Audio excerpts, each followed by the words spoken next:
Welcome, guys. OG Merpe here with you. We are getting ready to stream our D&D game night that happens on Wednesday nights. This is my first ever D&D session. These are the first guys that I ever played an extended D&D campaign with. This is my first world of my first attempt to ever run D&D, homebrew D&D. This all takes place in the homebrew setting of Valmina, and currently these guys are in these ruins south of Edgetown, which is about here on the map. And so we are getting ready to get back to it. They'll give you a recap, and I'll give you a kind of overstretching recap after that. But let's go do some character intros, and then we will jump right into the game. 20, All right, 30. I'm back.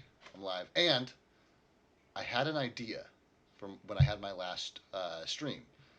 Okay. I would like to switch the order that we do character intros and recap, because we always do recap, intros, and then I have to recap everybody after the intros. So let's do character intros first, and then we'll do the recap, and then we'll roll right in. I think it'll have a more natural flow. I'm all about natural flows. Aren't we? Aren't we all? So let's do reverse Discord order today. So Soto, you were up, friend. Hi, I'm Soto. I play Kaitar. I am a alcoholic barbarian who's just relapsed, so he's having a good time right now. He had a bad encounter with a dragon, or not a dragon, some flying fuck, and almost gave up his friend, but he apologized, he made up for it, and he killed another flying fuck in order to make up for it. He's just your average mill stupid ass barbarian with a nice hammer that makes him he can hit twice. He's in his late 30s. He's suffering from PTSD of his village basically being attacked, and so he doesn't make the best decisions, but he tries. And that's Kythar. Chris, you're up, bud. I'm Chris. I play Sigbert. Sigbert's a human fighter, um, about mid mid to late 40s. Former soldier turned mercenary. He's just been kind of working job to job until he fell into this group. Um, Trying to stay low, but we keep on getting into shenanigans. And he's still trying to keep low and continue on. But that's Sigbert. I love it. And at least your shenanigans are happening out in the wilderness. So, not well popularized shenanigans, at least. At least not yet. Not like the last town. What town? Stover, you are up, friend. Yeah, hi, I'm Stover. I'm playing Arthur Struva. He's a level 7 gunslinger. He's a human that has worked in the University Castle New Birmingham. He's fought in naval wars against different pirates and the like.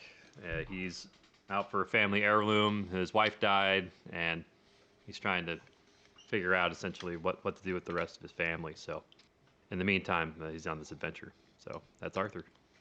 I love it. Joe, let's hear about your character. Reed. The light is definitely on for Reed, but nobody's home. A little bit of the witless wonder.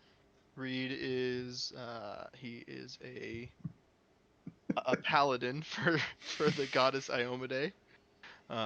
He likes to fight things in the name of justice for her. He's also found a ragtag group of people who he's sort of starting to call friends and care about just a little bit. That's Reed. Yeah, it's sort of, a little bit. Anthony.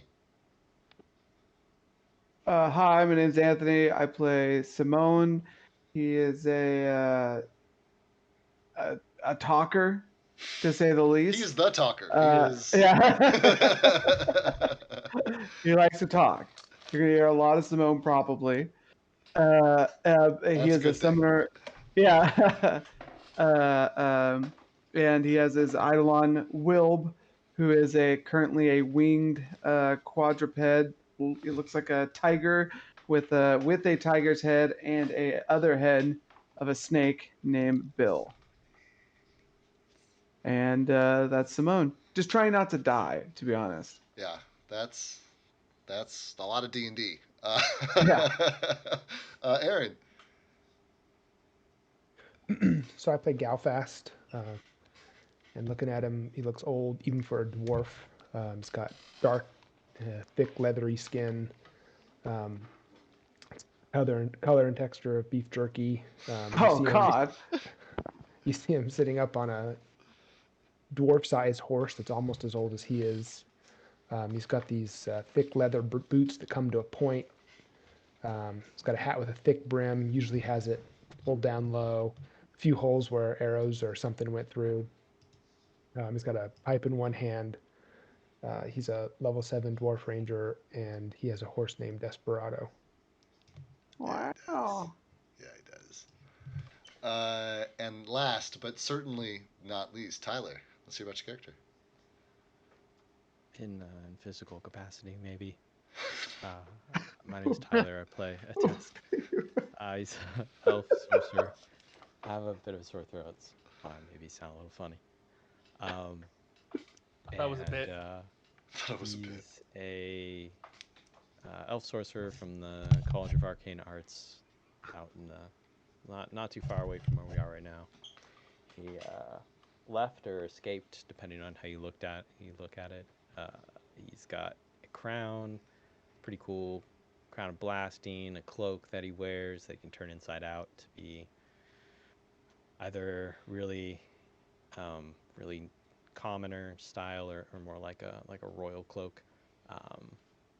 It's kind of aloof, and yeah, he likes to cast arcane missile. It's my magic missile. That's his thing. That's his thing. That's his catchphrase. It's not really looking. That's when you say do the thing. That's what the thing is. Hey, he's a one-pump chump, and that's all we need him for. That's all you need me for. Hey, kinda it takes scared about the two things That's not shots a lot. true. It takes two Worried. shots a lot of the time to kill him. I would never threaten the man who can cast fireball. So. Where are the orphans? Where? Where are the orphans? That's Tusk. So watch him try and sleep somebody in a not work. So it's kind of what I do. You can always upcast it too. I think is something that I wanted to remind you of. And thank you for mentioning that. Is that you always try to cast it like at first level or whatever, but if you upcast it to third level, like you're gonna hit more hit dice, right? So it's just. Yeah, sure, I guess. You're a sorcerer, right? You're a sorcerer. Yeah. Do you have any Meta magic? Yeah. No, not really. Oh, yeah. You should look into that. What's your What's your bloodline too? Arcane. Don't you just get meta magic for free in your arcane bloodline? Anyway. Hey, It's Dave, can you semantic. assign me a color? Figure it out. We can take this offline. Could I assign you a color? Yeah, I will. Is it? Oh, are you our lucky winner this time? Who doesn't get to pick his own color? Yeah. Oh no, I just haven't. No, I'm sorry. I made you the game master. Uh-oh. I'm gonna make you a spectator. I need to be the game master. Stover starts menacingly laughing. What? I must have Need saving throws. I must have accidentally deleted it for this map because there's no name in front of this set of dice. That's interesting. Okay.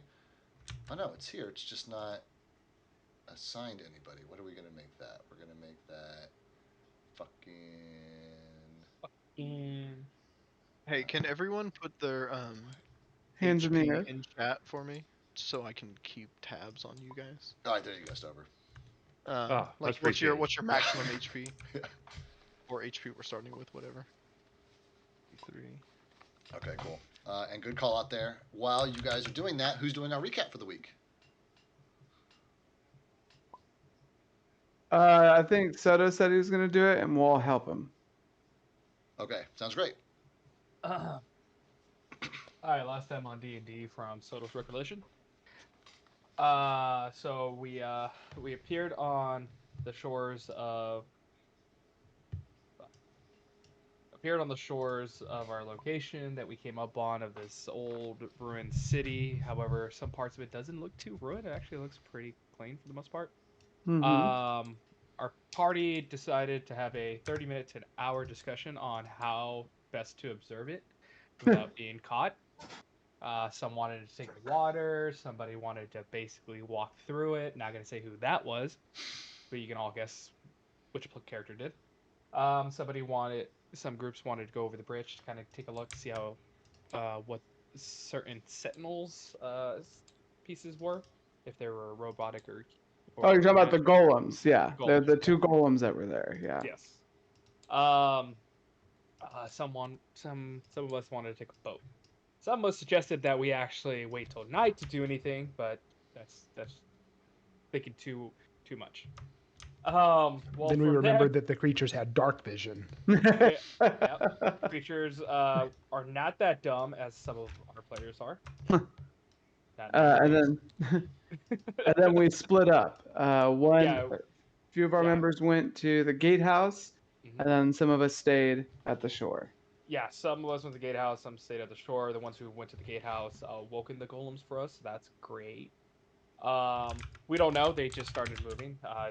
We don't know if they sensed the presence or if they got ticked off or whatnot. The flying objects were still in the air, and the group that went to the bridge said, "Fuck this, let's go back." As everybody returned, we noticed one of the birds was not there. Here he is. We decided to get a little bit more high ground, and as we decided to start to climb up, guess what was waiting for the group? The flying fucks. Or at least one of them, for that matter. Combat ensued about 3 turns, so in all reality, it took 18 seconds to fuck this guy up. But Tyler was almost mortally killed, but he somehow persevered. And we were eventually able to fend off the flying fuck. However, as we ended combat, we noticed the 2 others flying fucks were flying towards us. And that's what I remember. There were a couple of details missed. Basically, a lot of the whys were not included in that. Does anybody want to venture guesses or have anything to add for in betweens? I know that with the team that went to the gatehouse, the golems are activated as soon as they stepped on like the bridge middle stone area, and then they immediately just walked towards the bridge itself. Yeah, and we were looking for. There seemed to be some sort of like magic on one of the statues. We thought that could be a way in. And then as we were leaving, I think it seems like the golems are on a tether, like they can't go too far out. At least that's what it seems like. And that was all you saw while you were down there, were golems? Oh, you're making me second guess myself. Let me look at my notes. The undead. Mention the undead. Oh, that's true. There was massive like a body. creepy mouth thing with arms rolling around and scurrying behind the gatehouse in the city. Cool. And then our paladin said he could just kill them all, so we're squared away there. We're fine, yeah. Back to the drawing board on The that. Witless Wonder's going to take care of you guys. Yeah. You're going to just line up behind So, him. self-described as Fine. Heal yourself. Heal yourself. self-described as no one's home. No. Hi, Peron. That is me, the player, describing Reed. Reed would describe himself as a okay intelligence. He's got it. He can piece 2 and 2 together. What does that mean? What does that make? Almost somewhere, I think, Hey, 4-ish. don't be insulting. Reed could tell you how many it was. He just couldn't do it without his fingers. Come on. Me, Kaitar, thinks smarter than Reed. All right, so where we left off was sorry. So I'm sorry. I was just making sure that you guys hadn't missed anything in there. And one of those items was that the golems were reactive to what appeared to be a specific trigger. That you guys did notice there was magic on the statue. You did see something from behind that gatehouse in the city itself. Is there anything else anybody wants to add? Yeah, the lantern didn't work, too. Lantern didn't work. And the whatever this bad thing was, I have it somewhere. Evil Griffin. I was about to say, I Yeah. don't even think you guys have a name for it yet. I really don't. I have a name for it. What are you talking about? Like the in-game name. I will grant inspiration to anybody who can tell me the in-game name of that creature, but I don't think that I've given it to you guys yet. I think you have. I will look at my notes. But he said there's two of them, and he looked at Simone and Atesk and said, "This is all we need." Let's see, a Mazru something. Yeah, that's another note that you guys missed. That the Mhm. first one, the Manta Drake. Ah, there you go. Reed now has inspiration. If you did not before. Yeah. I was looking. Thank you for taking notes. And so, How does inspiration work again? if you after you roll, but before I announce the results of the roll, you can choose to roll again. I.e., Reed is on the ground, or Reed is trying to heal somebody, and it's very important he heals them for a lot, and he rolls a minimum. He can re-roll, one dice one time, and take the higher of the two.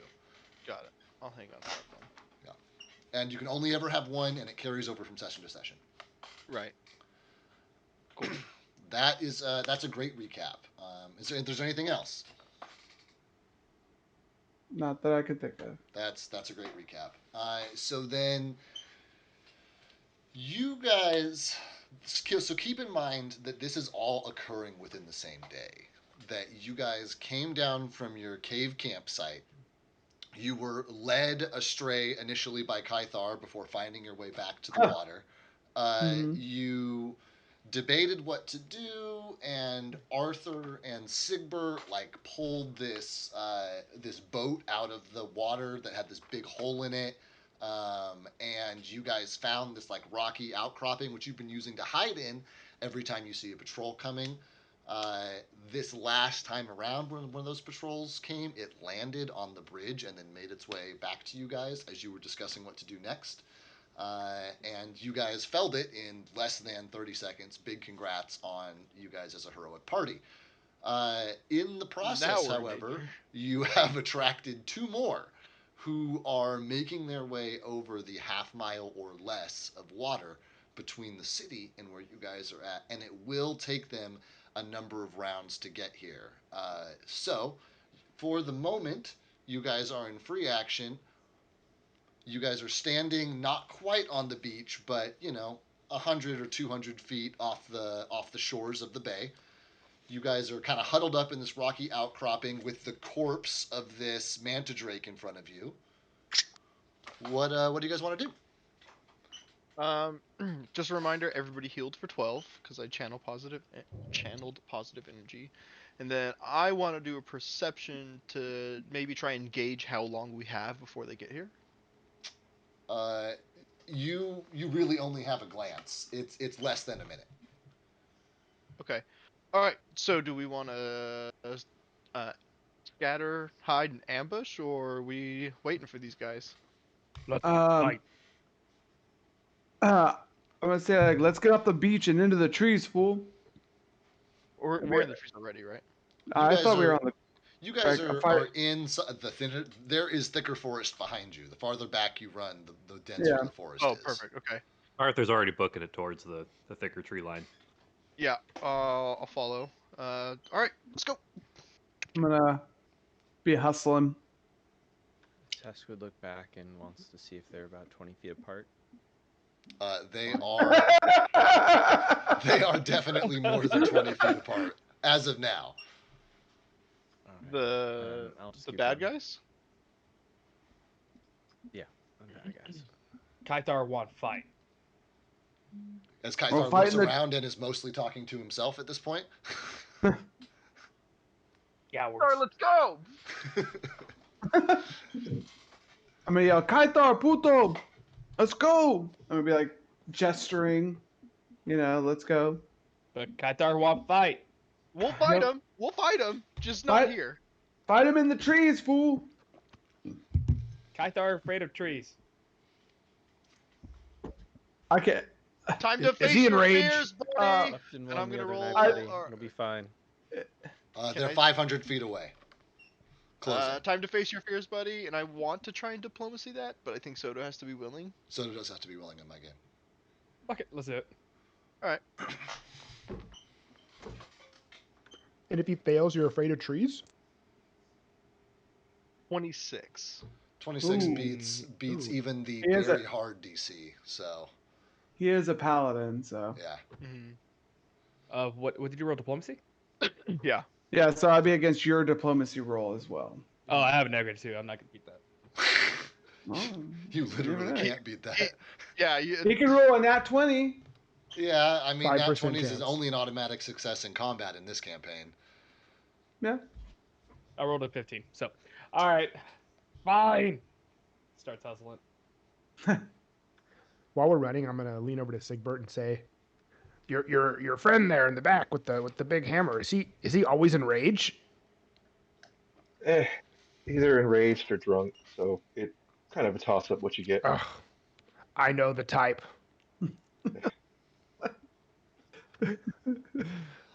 And then Galfast is and his he'll be riding Desperado, and I'd like to find a place to hide in the trees. I'd like to find a place to hide in. That's just a stealth roll. Go ahead and roll that for me. Yeah, I'm assuming we're all going to come to a point. Yeah, I'm guess just kind of giving everybody an opportunity for moments just like the one that you had. If anybody wanted to do stuff like that, and then we're gonna go ahead and get right Stealth into behind it. a tree. Would it be a full 6 Ooh. seconds? Oof. Oh no! Oof. Wait, but you said nat 20s. Yeah, no, I know. What's your final? I know. Yeah, I know. I'm just being. So it's stealth roll, right? So, 10. 10. Galfast. Stealth. Literally put the leaf in front of him. All right, stealth. I mean, yeah. No, he hops a off. small He guy. hops off Desperado, pulls the saddle off him, and tosses him, and just kind of like stands under him like he's a wild horse. I know. As long as you don't move, they can't see you. I think that only works because you're not even as tall as that shrub next to you. Okay. Well, Yes, Anthony, you do have at least a full 6 seconds before you are going to be engaged in combat here. So you guys can take a round of preparations in your current spot if you like, and then let me load that map for you. Where are you guys? Perfect. I don't have to draw a fucking coastline into this one now because you guys ran in land. Great. So you guys ran into the forest. Literally place your tiles wherever you want. Let me grab your bag. Which direction are they coming from? They're coming from the Over south. here? This direction. Okay. And then let me. So they're let me coming in grab on your a. bag. Okay. Irrigan characters. Oh, there's So a, they're there's going. a shit ton they're of going. bags. They're going from south to north then. They're going from south to north. Correct. Oh, David, do you have Reed's new? Yeah, I thought I put him in the Irrigan characters. Did I not? Or, not last time. no. Then he must be. Oh, I think because I put him in the wood hair, so I think I put him in the other campaign's bag. Mm-hmm. Yeah. Yeah. If it's here gonna he is. take too long, don't worry. Here he is. Here, actually, I just made a bunch of extra bags on accident. So here, give me a second. Keep him in there. Save object as Irrigan characters. I'm overwriting that, and then I'm going to. Oh, did you pull him back out? No. Why don't I I did see not. him? Oh, because I'm in the wrong bag. No, wrong read. Wrong Reed. That's the read. Okay. Yes. Okay, let me get all this shit out of your guys' way.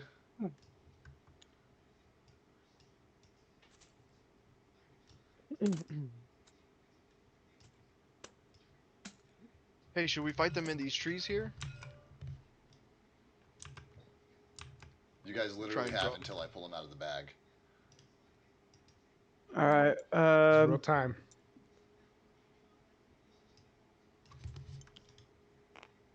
Yeah, right guys here. know? Just don't group up. Remember, they got that electric shit. Hey, Tusk, they're coming from that way, dude. Get behind us. No, they're coming from here. He said from the south. This is north. Yeah, I see All like where right. it's at right now. Yeah. They're on, Oh, I they're on see. the map. Initiative order. I'll take your rolls now, please and thank you. Leave your tiles where they are. Uh, where's Arthur? I threw the bag down. Did you not pull yours out, or did you? What were you doing during setup time? Dirty 22. Trying to select my object. Woo. Good rolls, everybody. Yeah, I couldn't get mine out either. So. Oh, you guys can't. You guys are having problems. Okay, then call it out. Also- Ask for support from your teammates while your DM is getting shit set up. Sigbert's out, I think. I want to draw attention to Reed's booty. No, I everybody. just pulled Sigbert out. Oh, Admire. okay. You want to draw attention to Reed's booty? Yeah, admire. It's behind the club Wow. of feeling. Okay, go ahead and place yourself, Stover and Chris. Everybody else got the opportunity too, so you guys should as well. Wait, where's Reed? Right here? Yeah, He's that bald guy. In his with the booty? confused look on his face. Oh wow. Oh, did you do Hero Forge? Yeah, You can export it as an STL or whatever, right? Uh-huh. Just import it into this. Yeah. for like $8. Yeah, it was fun. That's not bad. Oh, really? Yeah. It's less than $10 to get a figure. And from you get Hero Forge into the game. you get the STL file, which then you can just go to a 3D printer and just Yeah. load it up and click print. Right, or you can take that file and go to Etsy and usually have Yeah. a figure printed for less than it costs to get it printed at Hero Forge. Especially if you're the kind of person who think it's fun to paint your figure yourself. Joe, if you die this sesh. I know, for real. $7. Hey, Down the road. hey, he still has the figures. That's cool. Did anybody notice the club? The club? Where you at? Ooh, Oh, is that the Club of Healing? Sigbert, Club of feeling. That's a initiative roll. That's quite a Where did you quite get? a number. Dang. 24. Also, I still need. I got a 21. I'm close. I need Kythar's health. I need a Tesk. Up full health. No. I need to know your maximum health total. 93. Holy 30. shit. He's a barbarian. That's literally all he does is be a bag of hit points and hit stuff real hard. That's I guess his it's whole true. shtick. Aaron and Soto, which one of you wants to go? Or Aaron, Soto, and Joe. You guys get to decide who wants to go first. There's 3 of you with the same result. You should go first, because then I can heal you if you do something dumb. Okay, Nope. so I I'll go first. will put Reed down last. So between Kythar and Galfast, who's going first? Let Aaron go doesn't- first. Yeah, okay. So it doesn't matter too much to Galfast. me. Kythar. What's Arthur's health? Full. No, 41. No, thank you. Yep. Okay, so I have Galfast. I have Sigbert, Simone, Wilb, Kythar, Arthur, a Tesk. Oh, sorry, Joe. It's 86. Sorry, I was looking at my rage. So 86. 86, but I'll keep the 93. Yeah, that's my rage. I don't have a Tesks. 30. Thank you. Where's your initiative It's everybody. modifier? There it is. What's your AC now? Mine? No, Tess. Hey Tess, can't you do like mage armor or something while we're waiting? You guys Yeah, had a round. right. I gave it to everybody. Nobody told me they were doing anything. I heard a Tess said he was. So it's too late? Now that we've That's rolled fine. initiative, it's combat. Yeah. I didn't. Alright. I didn't think about it. It's not my reflex. It's the player.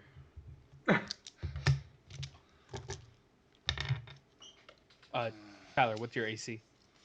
Oh, AC. I'm sorry. 11. Even after giving you the ring?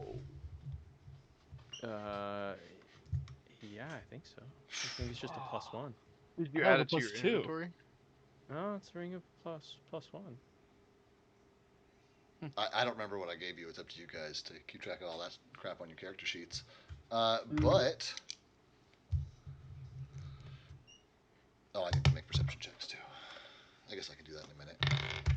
Sigbert, you get to start us off, friend. So it is combat. Welcome to it. You got these two creatures zeroing in on you from the south. They've just sailed over all this water, sailed over the rock that you guys just made the scene of your last combat, a stone's throw from this point. You have planted yourself at the front of your party, in front of your arguably weakest character, a Tesk.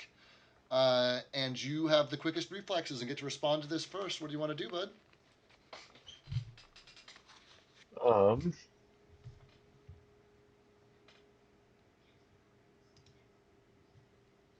I'm going to.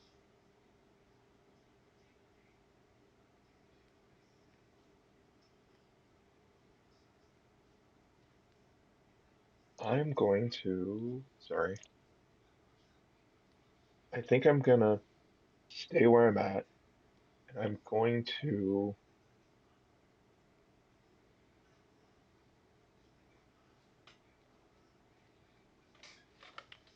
You can hold either a movement or an action. And you'll need to let me know what your trigger is if you want to.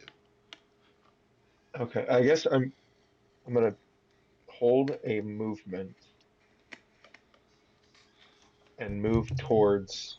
Basically, if the mandrakes just basically manta drakes make a beeline for a test, I would move towards him, um, if that were to happen.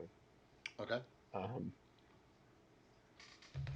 and then I'm I'm gonna kind of shout. The last one was coming for Simone and a Tesk. I think these might have the same thing in mind. Let's just keep them protected. I'll stay with Simone. I'll keep an eye on a Tesk. I'll keep I'm on gonna an look eye on at That's what I'm Simone and doing. God. I'm gonna use will to fuck them up. And then that'll And I'm gonna be stay my where I'm at. turn. Cool. Then Simone is up. And I'm sorry, Galfast is on deck. What would you like to do, Simone? So currently, right now, they are.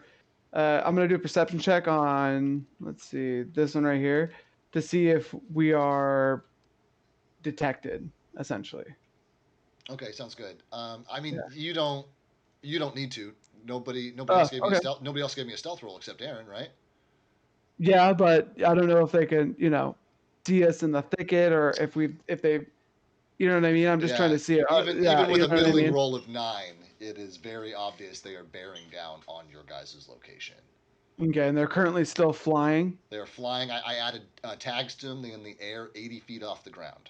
Oh, okay, cool. All right. So Simone's gonna cast Evolutionary Surge onto Wilb. Okay. And I'm going to make him a size category large. Of course you are. Yeah. Okay, so I can't make him any bigger, but scale him up a little bit for me. Yeah, I will. I will scale him up. Wilb's a big boy. Let me find Wilb. There he is. Look at that monster. Rawr. Yeah. And Which is a good reminder these guys are bigger too. yeah, how far away are these guys right now? They're 80 feet in the air on top of their distance, and so usually you account for half again on the distance because it's like a triangle. So you've got 5, 10, 15, 20, 25, 30, 35, 40, 45, 50, plus half again. They're about 75 feet away. Okay. Just outside of reach. Okay.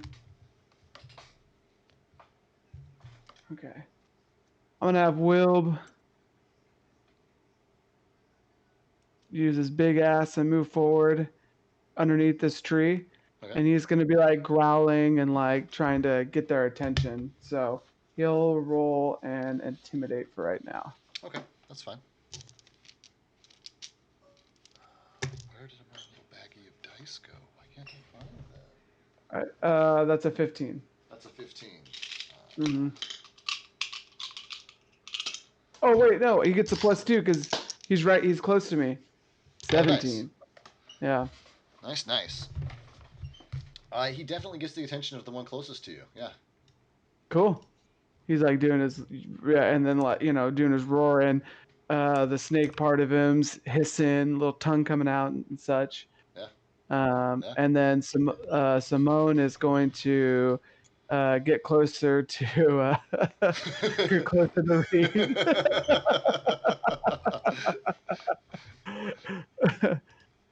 And he's gonna try to take cover in this tree right here, Okay. and that'll be my turn. Cool. Then Galfast is up. Kythar's on deck. Okay, so and I'm in You are in stealth, Stealth and if you right would now. like to remain in stealth, you'll need to move at half your speed. I think, and you don't have any special rules for sneak attack, do you? Right, they have to be within 30 feet, is my reading. I've never used it before. There's a feat that you have to pick up in order for a sneak attack to apply with a ranged weapon in the first place, I think. But you have a level in rogue, right? Yeah, that's So why you I'm asking. so you just naturally get it. So yeah, within 30 Yeah, feet and it says with your bow. Yeah, it says range attacks only count as sneak only if the attack was in 30 range. There you go. Yeah. Okay. In any event, I'm going to have Galfast is going to cast a spell. Okay. I'm going to do Gravity Bow. Yeah, it's a good spell. And I don't know if anybody sees it. Like you see the bow, like in those space movies, whenever you get close to a black hole and like it's being like sucked forward, that's what it looks like coming out of the front of like the light stretches it out. Oh, okay. That's super Dang, sick. that's pretty cool. Yeah. And then I'm going to make 2 attacks on the closest one at a range of 200. They are definitely within 200 feet.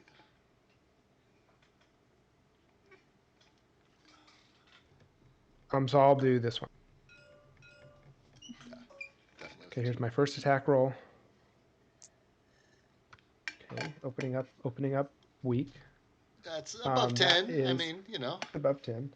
So where is it? At 200 feet plus 8. So it looks like 19. 19 meets or exceeds their AC. Okay, you want me to roll my second attack or Yeah, damage? roll your second attack and then roll all your damage at once. If your 11 hit, then so is your 13. So go ahead. No, because the second attack is at a plus 3. In that case, it will not hit. 16. Okay, so one hits. Not hit, yeah. So gravity bow is, let me just double check, but I think it's 2d6 instead of per arrow it's a 2d6. About to say you get to up it by a size plus category. How long does it last? A full minute. Okay, so 10 rounds. Ooh. Nice. Dang, max damage. Nice. So that's, God, I always lose my track. So that's +1, so 14 damage total. 14 Yeah. damage. And when I shoot the gravity bow, you've seen like an arrow shoot from a longbow. It goes high and arcs up and comes down. You've seen arrows before. When I shoot the gravity bow, as soon as I let go of the arrow, it like as fast as you could, like it would look like a bullet to us, and it hits him. Like it's moving at the speed of light. Yeah, like as soon as I let it go. I'm gonna turn my head at Professor and be like, "Hey, fool! Did you take that shot? I think that was our friend Galfast. What the fuck?" That's all I can say in 6 seconds. Glowing orb in front of him. And then I'm done after that. Where's Galfast? Oh, There I you go. am gonna. Yeah, I where am is gonna Galfast? have. I'm in the he's back on the way back here. He's on Desperado. He can cover more ground than you guys too. So. Well, we could also place ourselves wherever we wanted. But I am going to have Desperado. I want him to smell for scents. So if anything gets within 30 or 60 feet of me. Great, love it. And then I'm done. Then Kythar is up and Reed is on deck. Cool. Kythar is going to run up to Tess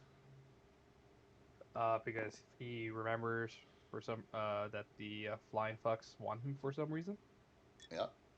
So get behind me, little man. We want to live. Now- now he's European? Thank you. Tess, what was that? It's for my innate magical prowess. Truly gifted. Truly. Sure, AC of 9. That's not where I've invested my skills. I noticed. Anything He else you'd like? rolls.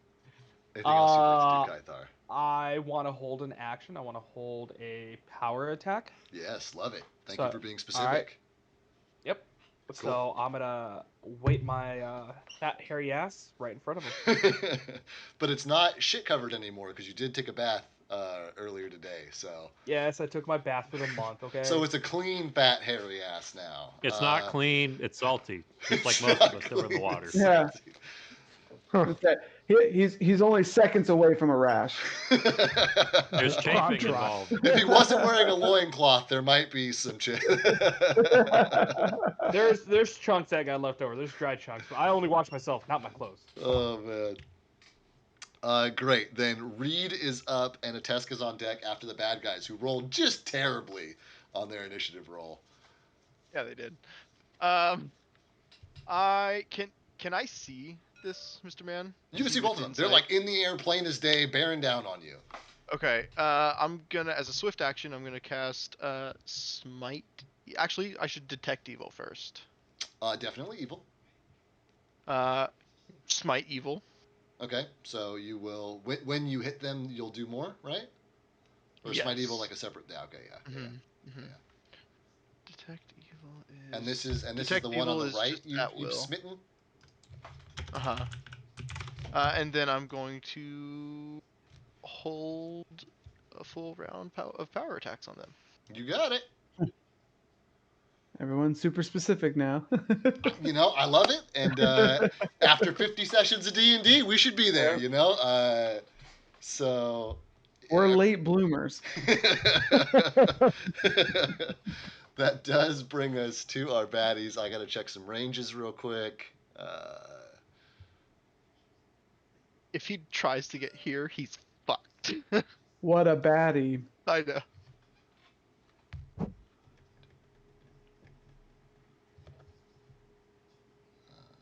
So then, where would he need to get? Probably. You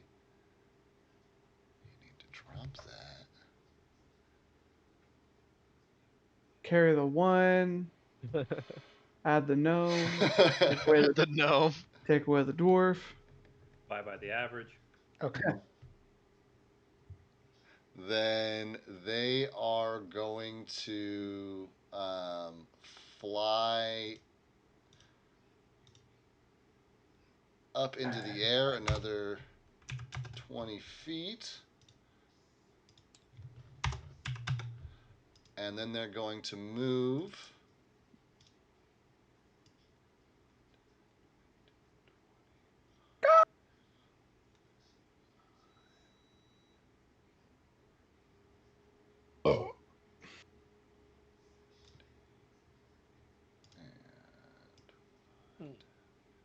How tall are these trees that we're in?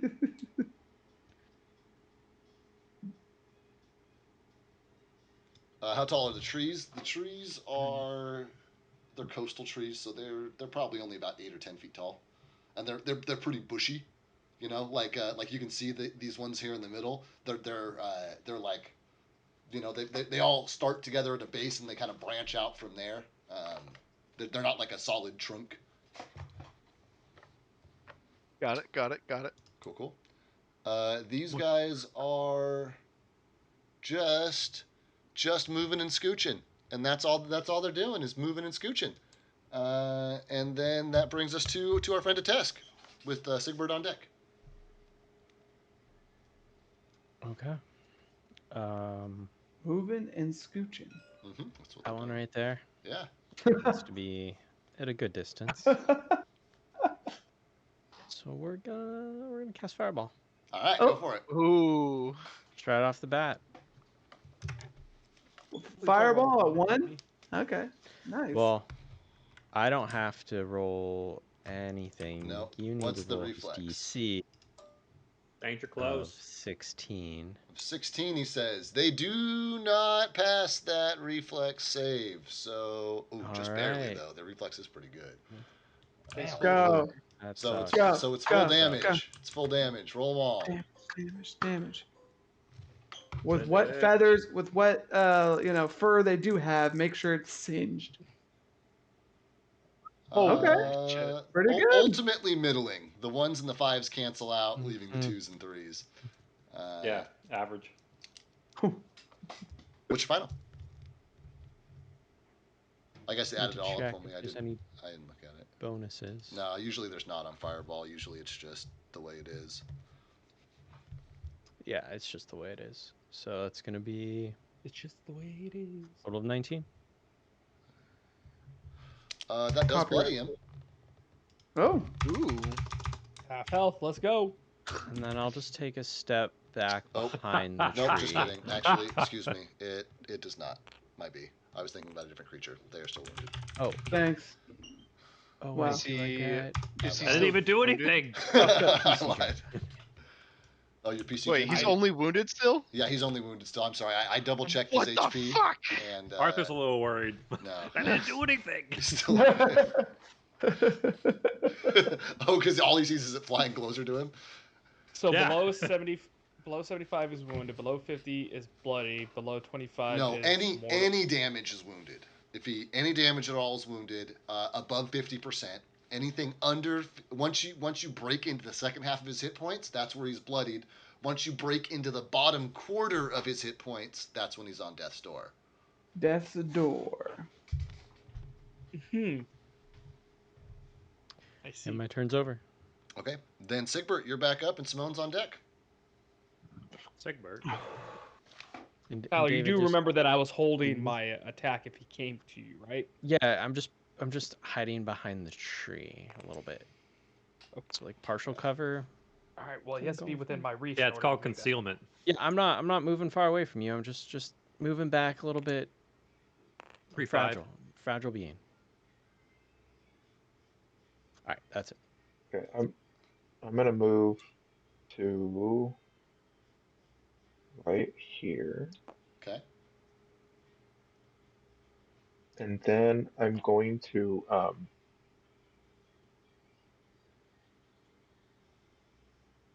use my cloak of the hedge wizard Huh, huh. to cast shield on myself, Cool. Love it. and that gives me a +4 shield bonus to AC. There you go. Hell yeah. I believe But it that only that lasts a cloak minute. was the result of a natural 20 on a loot check. Yeah, Yeah. Nice. How do you use it? Like, how do you activate it? I think you just, from my understanding, you just get the spells. Um, Yeah, once you have it. it's basically a wand. It's like a more versatile wand in cape form, basically. Oh, okay. So he does a little twirl and then it gives him a shield. Or he could, spins or a he could figure like eight, touch a badge on, an emblem on the corner of the cave, okay. or he could like, he could like whisper an activation word to it, and it can start to glow and flow. I don't know, whatever the fuck. What did you do, Chris? What did Sigbert do to activate that spell?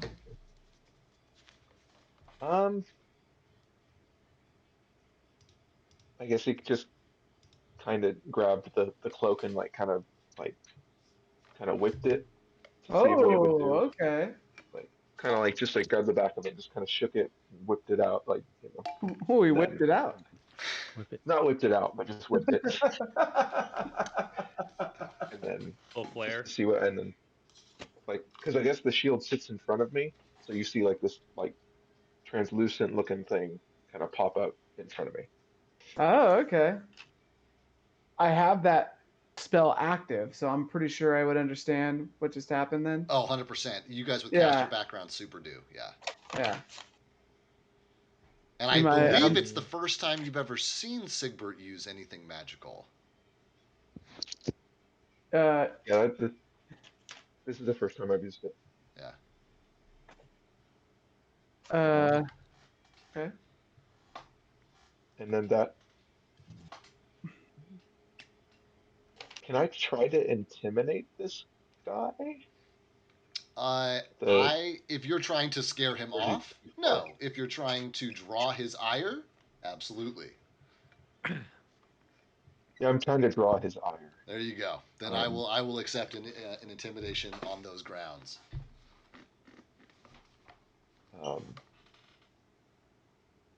And I'm going to just kind of take one of my two swords and point it at him and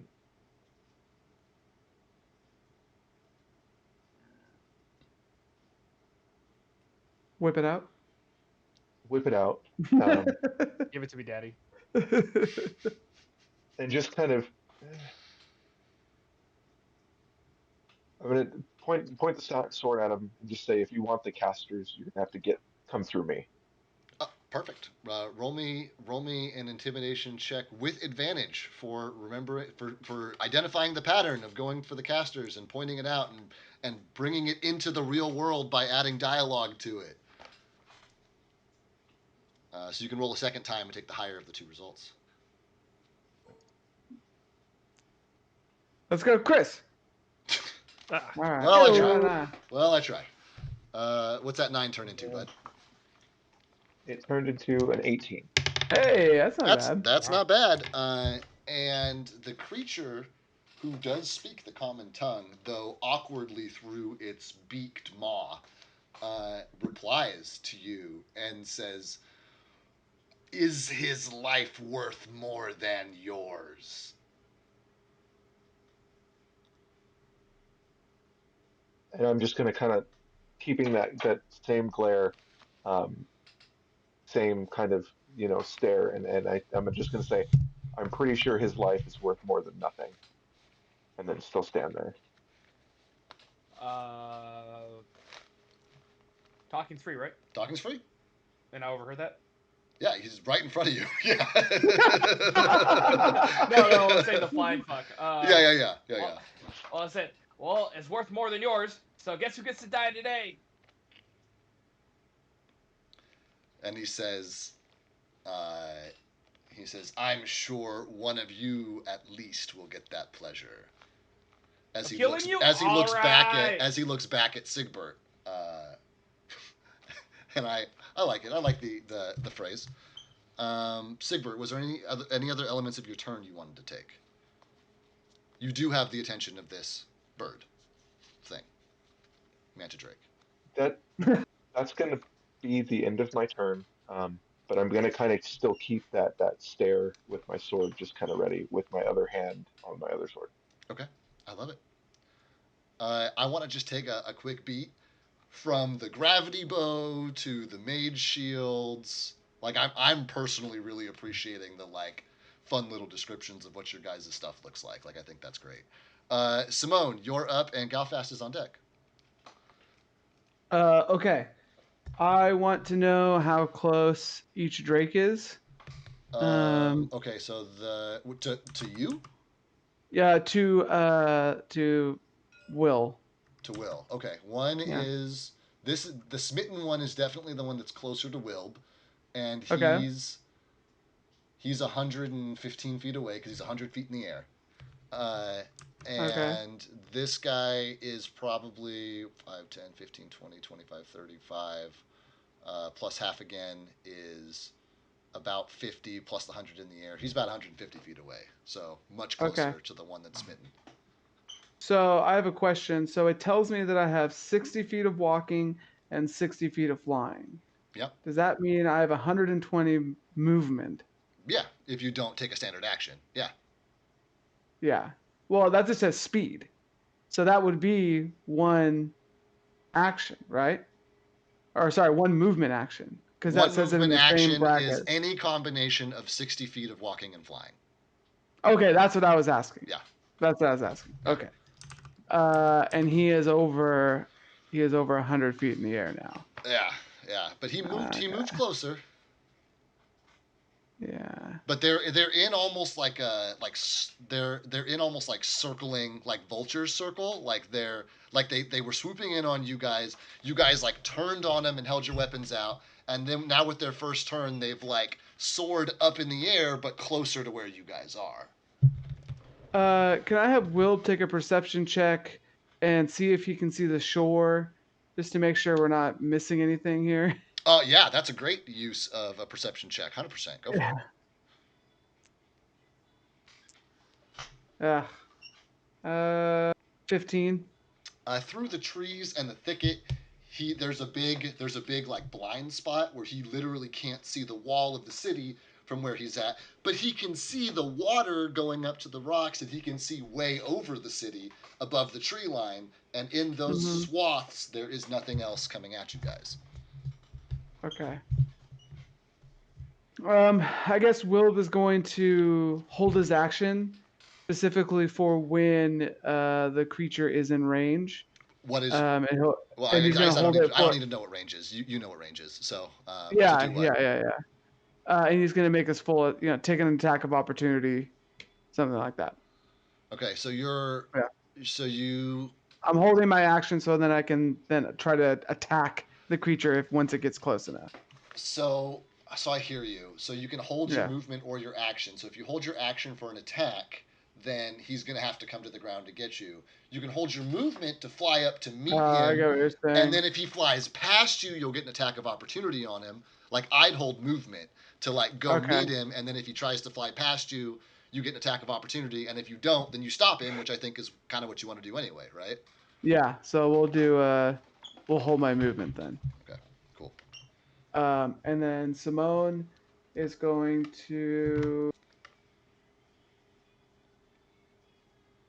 cast Mage Armor on himself. Classic. Classic. And then it's gonna look similar to how it's not gonna be exactly how Sigbert's was, except this time, I like cast the spell. And I'll be like, that's how you do it, fool. Not doing a little wiggly cape thing. And that will be my turn. Go ahead, though. Sorry. I'm just gonna not really react to it. I'm still standing there. I love it. Then Galfast is up. Kythar's on deck. Does Arthur get to play? Arthur, did I not get you in? I didn't get you in. No, I totally You rolled missed like you a on the 20. first round, man. Oh. What was your initiative? I mean, it was lower than everybody else's, so I was at the back. Okay, you were at the back. Great. Then please Yeah. take your first turn now, and I'll give you your second turn at the end of this round. 10-4. Arthur's just going to do a typical attack. It's about 100 feet up in the air. Even with like you do the math here, it's still going to be about 100 feet because he's not that far away. And his previous position was farther back than that, even. So your brain, he was probably closer to 120 feet away when you took your first shot. Correct. So I'll be taking a shot because it was 103, so that would round it to 120. Okay, perfect. So.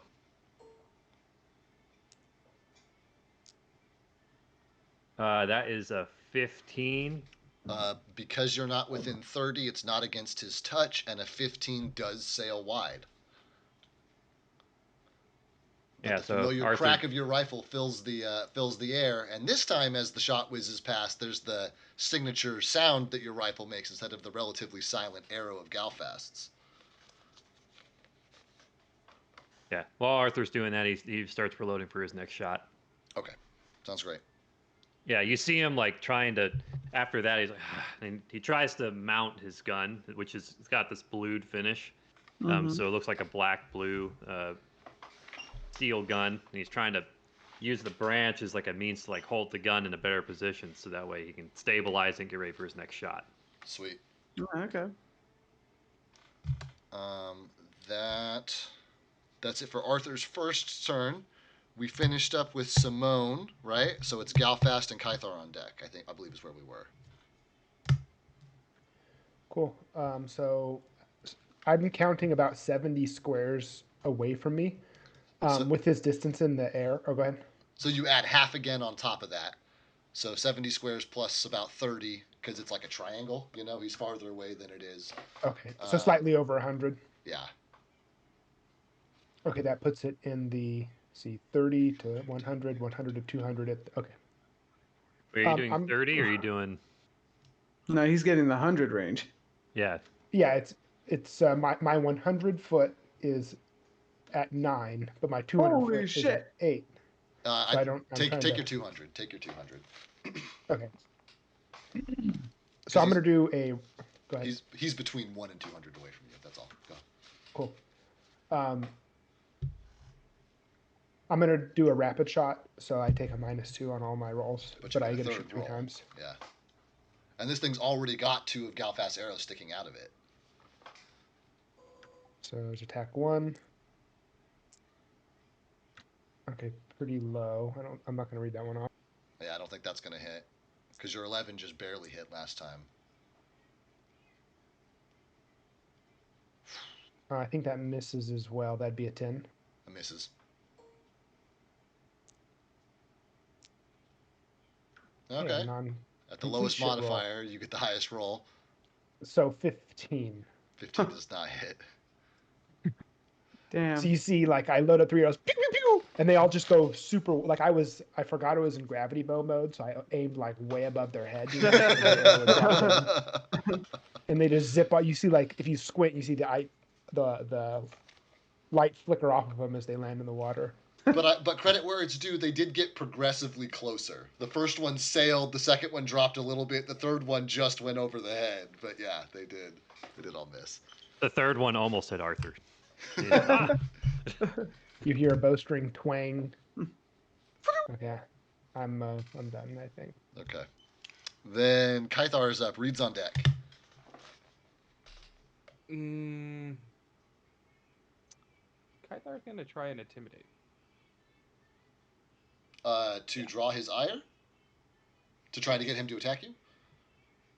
On the ground, yes. Sounds great. Hey, blind fuck, I bet you won't come down here and fucking fight me like a man. Go ahead and roll. Flying fuck. I like it. 16.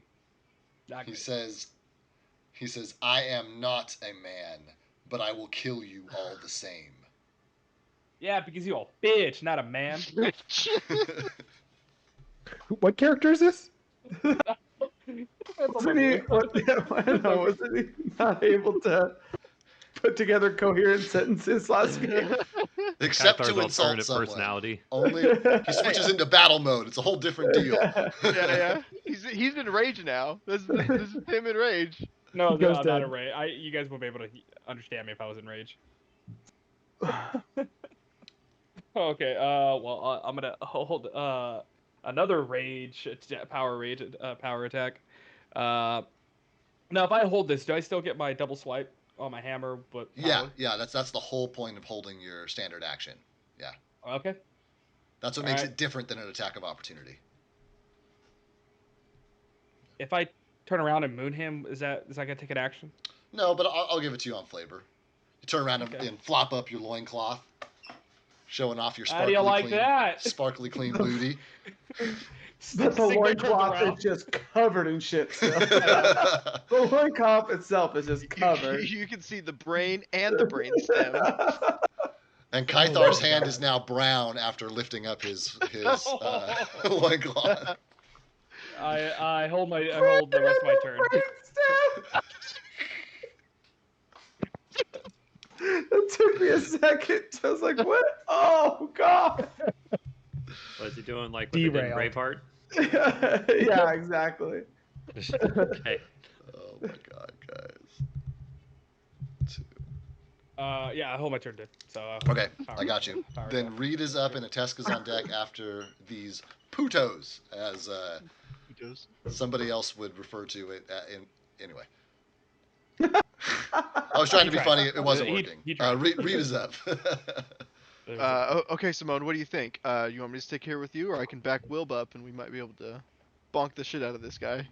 The thing is, fool, is this fool's like 100 meters or feet up in the air, fool. He's not coming down. I think he's going to try to stay above us. I mean, you can try to go up there, but I think Will might want to go try to smack the shit out of him. All right. Can Will bring him down? He might be able to, but like, the problem is trying to get to him first.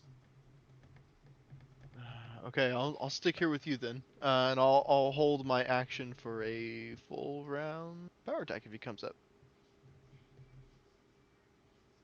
Okay, great. Anything else you'd like to do? Negative. It is the Manta Drake's turn, and they both continue forward. The smitten one will pass within 110 feet of Will in the process. It's not enough. Okay. I wasn't sure. I just was sure. I wanted. Yeah. I like did some counting to make sure, but he's basically just flying in a straight line forward.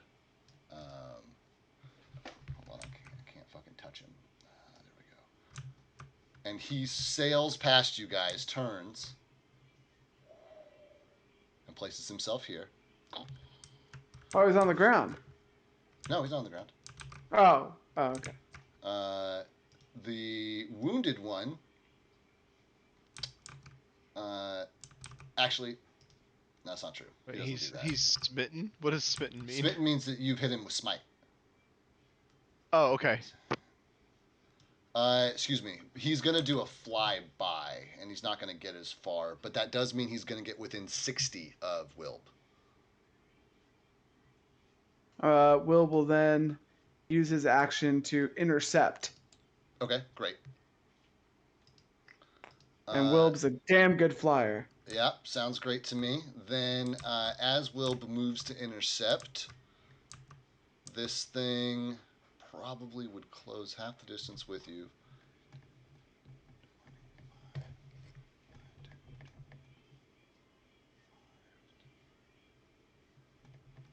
Okay, and he is going to drop to. He had to drop to 60 feet to get to you. You moved to intercept. And so as you began to move to intercept, he continued to dive, which means he lands at 30 feet, which is where you meet him, where Wilb meets him in the air, is at 30 feet as these guys are flying towards each other. Right before they make contact, this thing opens its fucking mouth and shoots out that, very familiar line of lightning, which you guys have seen come out of these things, which means that I don't need to roll anything. I just need a reflex save out of both Reed and Will, please. Thank you, David. Reed and Wild. Okay. Reed and Wild. They are both in the line of acid or lightning. Oh, sweet! Final 29. Yeah, that's gonna avoid it. What's that? 17. I think 17 meets or exceeds. And he has evasion too. So. Right. So he's taking none instead of half. And oof. 17 does not save though. So Reed's gonna take the brunt of it. The whole kit and caboodle here. And I'm gonna roll this at home because I like it being secret what the how many of what dice this thing is rolling. I like that you guys don't know how bad it could be. I'm gonna listen and count them. You still won't know what kind they are and how many I'm rolling at once, sir. But actually, I don't know where my big fancy thing of dice went, so I really am gonna have to roll the same dice over and over like a chump.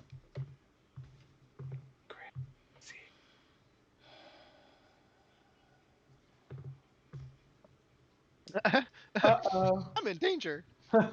You're gonna be fine. Don't you have electrical resistance? Nope. It's actually like a lightning rod with all that metal on. Oh, that's good. You're just gonna watch me get cooked in front of you. You are gonna get hit with 19 electric damage, and Will. I didn't hear no bell. Thank God you're the healer. We also all have like a potion of cure medium wounds, correct? You guys should from Galfast. Then I'm gonna put a 30-foot fly increment on Wilb. And you will have effectively intercepted this one. I forgot that you rolled that big nasty intimidate. And so did both Kythar and Sigbert, so I'm going to have to switch this around here. What do you got there? That's okay. Yogurt bar. Hey, I need to know exactly what tile Kythar and Atesk are in. Please keep your guys' figures in a single tile for me. I mean, only lets me place it. Do I need to Single turn off tile snapping? line. Here, let me try it now. That's better. All right, sweet.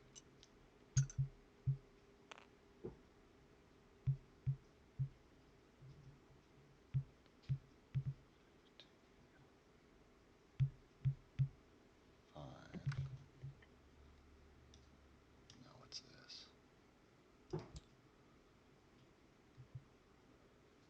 That's your What weapon. was the ruler Yeah. button? How do we do that thing again? The what? Where you like measure distances in tabletop? It doesn't work, but we It's tab. You hold down tab and then Hold you down. drag. tab. Shit. There we go. Okay. Everyone's doing it now. That is it. Pickup sticks. Look.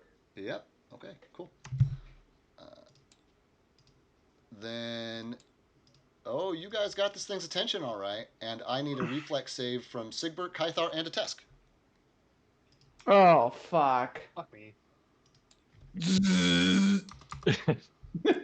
the Emperor Palpatine. I know. I'm standing next to you with just my thumb up. Like, okay. Wait, Tyler. Nice. Tyler, don't tell me you have a Nice. negative to your reflex though. I don't. Okay. 21, 13, and 15. So Tyler, you saved, so you're going to take half of whatever this number ends up being.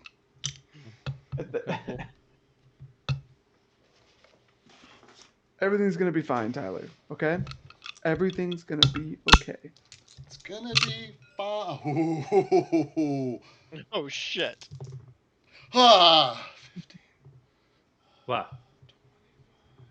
Fuck. Let me pull up Tyler's health. If I Okay. die, So Am I that, for those forgiven? of you who took full damage, that's 29 lightning damage. For those of you who took half, that's 14. Hey, until it's 79 damage in a single round, I don't want to hear it. boo for fucking whatever his name was. And Monzo. that's it for them. They're done. Thank you guys for your patience. Atesk is up, and Arthur is on deck, who's going to get his turn this time. Atesk, what do you want to do? Is he wounded, bloody, or on death's door? On death's door. Oh No. you also have a potion. And Yeah, you guys, I'll and that's drink. the only supplies you guys are going to get between now and the time you go through the doors to the city. That's it. I'm That's gonna it. drink one of my Cure Light Wounds. You've been jingling enough with those in your pocket. Does the glass bottle hit the ground? 'Cause, like, Exactly. Oh yeah. Okay, cool. 2 hit points. Wow. Awesome. Wow. So now you've only taken 12 damage. Back up to 8. Oh no, buddy. Oh no. So there's these multiple flying beasts going after the guy with 24 hit points. There's one guy. No, I mean throughout the campaign. Oh yeah, I know. Yeah. There's 12, so we've killed 2. Yeah, but this Down to dude 10. This dude can cast Fireball. He's an impressive dude with no hit points. He did do a lot I don't of blame damage him. though. Yeah. Yeah, I I'm don't gonna blame him cast for going after him. Magic Missile on it. Cool. Yeah, Bob's Tyler, No, get there's him. no rolls required. You just, from me, you just tell me what damage you're doing, and I will Yeah. tack it on.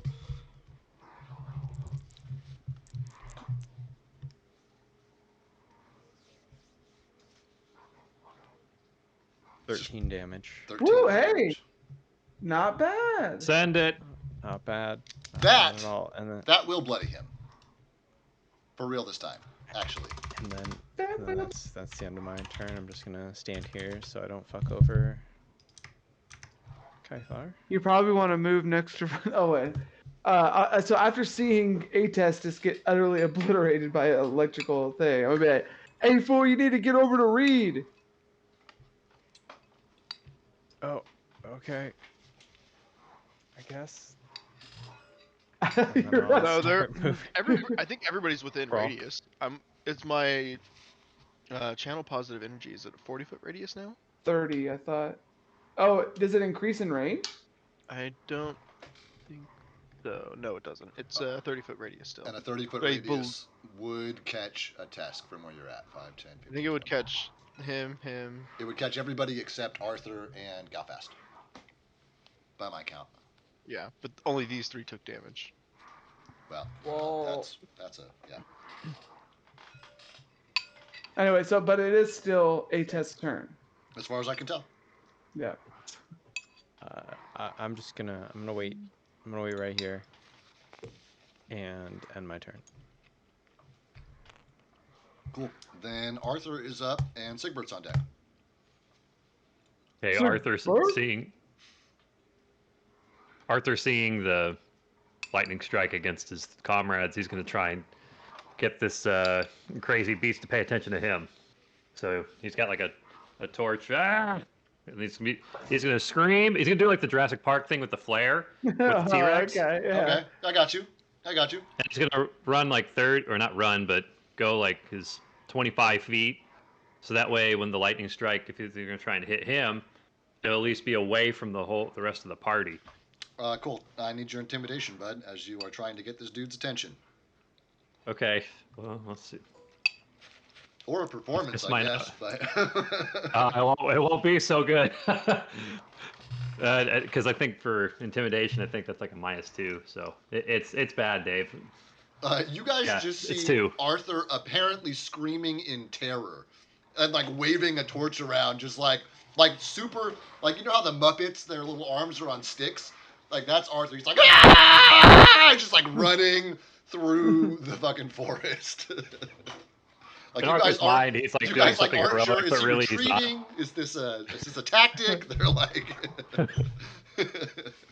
It's like Dances with Wolves when he has the flag and he like goes through the field. You know, like that's what he thinks he's doing right now, but he's just screaming. I'm gonna think that Simone's gonna be like, this fool had a PTSD trip right now.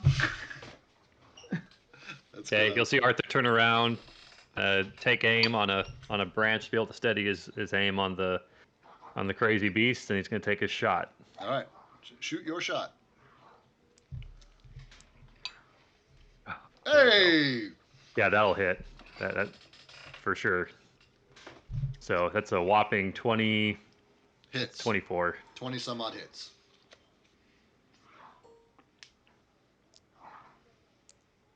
And that's 7 damage. That's 7 big damage. Yeah, so you see Arthur like take aim on this branch and hit the wing of the beast. And then scream, reloaded! I like it. Anything else, my friend? No, I guess you could just see his torch on the ground, kind of similar to the flare in Jurassic Park when he just drops it. I like it. Then without further ado, Sigbert, you are up, and Simone and Wilbur on deck. Okay. I'm going to move.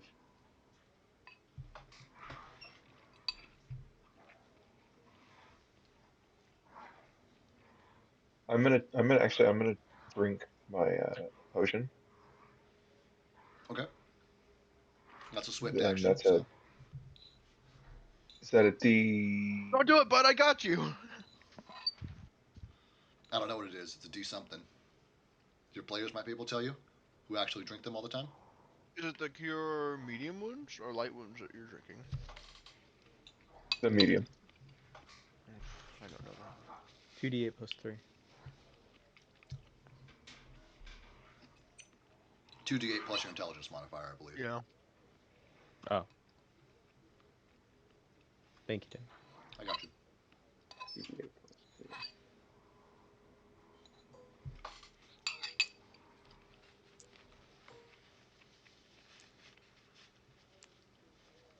Nice. So 14. Cool. So what's your life at now? It's going to be at 36. Are you wounded, or are you above death's door, or you guys can mark that shit on your I would characters too. be. I'm wounded. But I'm going to move to right here, and then can I do another intimidate? Yeah.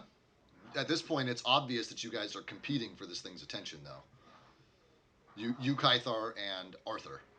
But yeah, absolutely. Who's confused?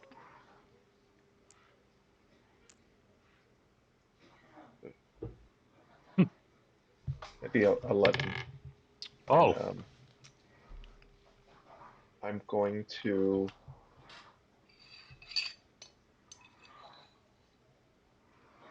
I'm gonna just stop. I'm gonna have my sword pointed at him, and I'm gonna say, "Come get me, beast." And let's just end this, and that'll be my turn. The beast replies to you, "You have no value to us, except as a corpse." And that's his response. Man, the words hurt. And, and, That's a lot coming from a flying corpse itself. and Simone, you're up. Boy. I know Wilb is starting right where he wants to be. Yeah. So Simone's gonna cast Bull Strength onto Wilb. Is that 2 or 4? That is plus. It's actually, you know what? Let me confirm that for you. Yeah. I'm just curious. I guess you need to know Bull for yourself. Strength is Anyway, plus 4 plus 4. enhancement bonus to Strength.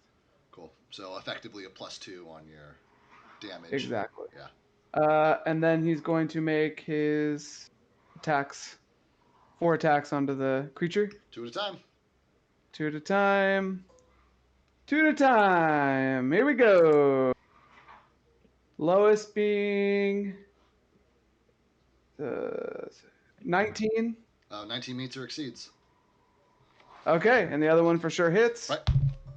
2 more. Oh, so that's it's at 13 for 15 Misses. and 18. Also misses. Oh, okay. Then 2 of them hit. And so Are they on the ground or are they in the air still? they're in the They're in the air. Hover over them, bro. I have exactly how many feet they are in the air marked on them, like a good DM should. All status conditions. Their height in the air. I got you. I got it all. 19 damage. 19 diggity damage will definitely wound it. You wound me, sir. Will he have to make a fly check? Not for no. Oh, okay. Because I didn't make Wilb take a fly check when he took a moderate amount of damage. I only made my guy roll a check when you brought him down to death's door. Okay. But I'm sorry, how much was the damage? 19 damage, I think I said. 19. Since you're the only flyer, I mean, we can make that roll whatever you want because it's only going to affect your guys and my guys. Do you want to roll a fly check every time it takes damage? No, it's fine. I get it. Like, it makes sense when you're on death's door that then you have to, right? Because you're like, yeah. No, that makes like sense. you got like literal holes in your wings and shit. Your strength is leaving you. Exactly. Yeah. Sweet. Well, I marked him as wounded. He is definitely wounded. Okay. All right. And then Simone's going to hold his action for when he gets close enough, and he's going to take a shot. Okay, sounds great. And that will be my turn. I will try to remind you how close he's passing to you. If I don't, just check in with me. That's fine. Then Galfast is up. Kythar's on deck. Okay, Galfast is going to do 3 rapid fire shots at the wounded one. Go for it. Or bloodied, rather. Sorry. I figured you meant the one you attacked the first time. Exactly. Oh, I hit that one. That's probably going to hit. Yeah, it's above 20. Mm-hmm. Hit. Okay, next one. Wah, dud. What's the crit range on that? 2 duds. It's at 20 for a bow. Oh. Okay, so 1 lands. So for damage.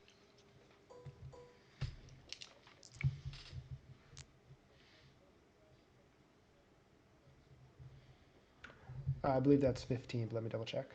Oh wow.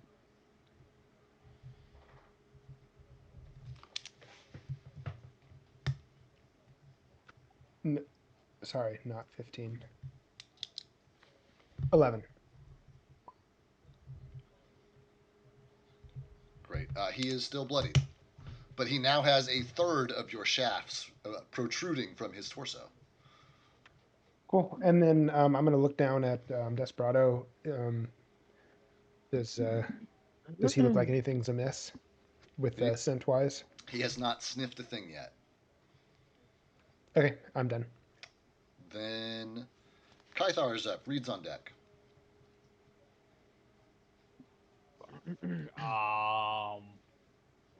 I tried antagonizing.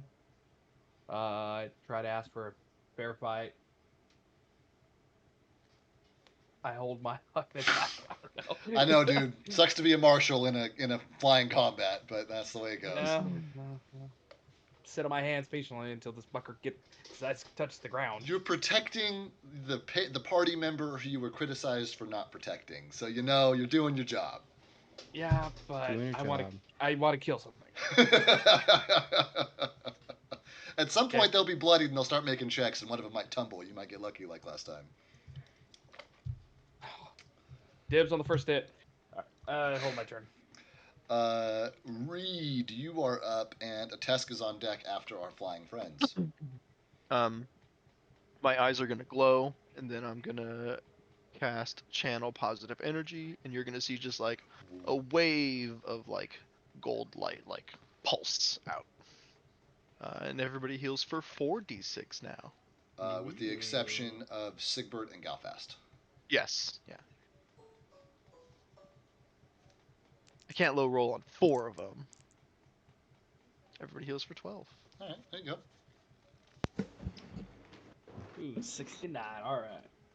Okay, so that puts a Tesk at 20. Nice. What'd you say you're at, Kythar? 69. Nice. So if David gets the same exact roll again, you would have 1 health point. And I'm gonna hold my movement. Can I also hold my free 5 in addition to that? Yeah, I'll lump that in with your movement. That's fine. If Will brings this thing down to the air, I want to be able to get up to it. Okay, sounds great. I'm done. Interesting.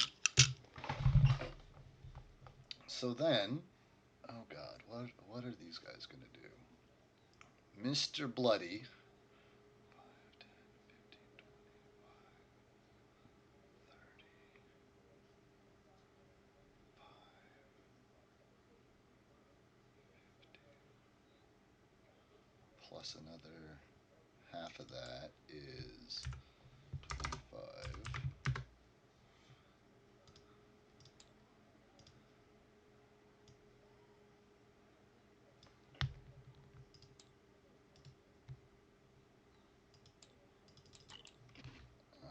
Okay. I'll turn him in a minute. He's facing a Tesk. And then this guy. Oh, yeah! Oh, fuck. Oh no. Damn, I That doesn't sound forgot good. about that.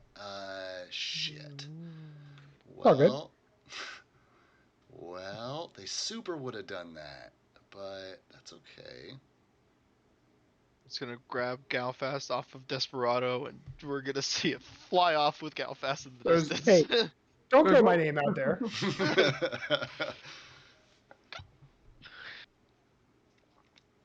Yeah, this guy is going to use his own claw attack against Wilb, who's here, or claw attacks, Okay. I guess. Mhm. Send it. Send it. That hit. Here, let's do it here. Size category grande. Lowest of those is a 27.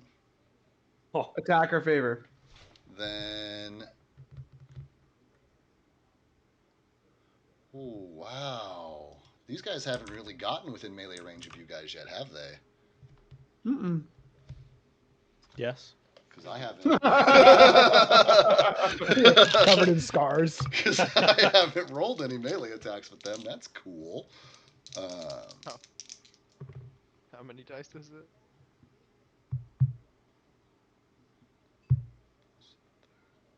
That's 22 slashing damage, I think. I don't know if damage type matters for Wilb. No. Okay. So that's 22 slashing Okay. damage to Wilb. As he. What does he do with Wilb? Has he seen Wilb? Does he know what Wilb? Does Wilb look like anything? Like, Wilb is obviously like a two-headed, crazy, magical being.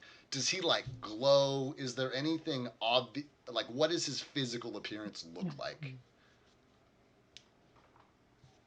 No. I kind of want Wilb to come off. Hold on. As of right now, I think the closest he would think Wilb is a manticore. But with an extra head.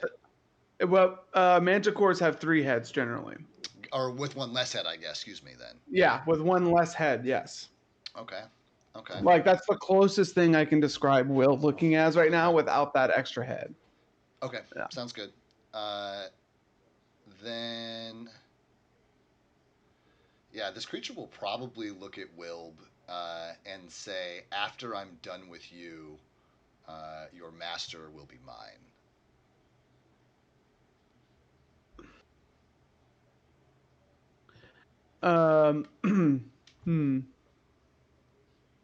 Wilb's gonna be like, it's like, oh, you got a little slash to you, but that head's coming straight off them shoulders, sweetie.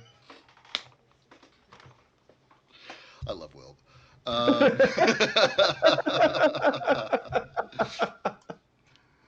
Then he's going to. He's going to hold his. He's not going to use his movement, which means these guys are Dunskies, and it brings us to Mr. Atesk with Arthur on deck.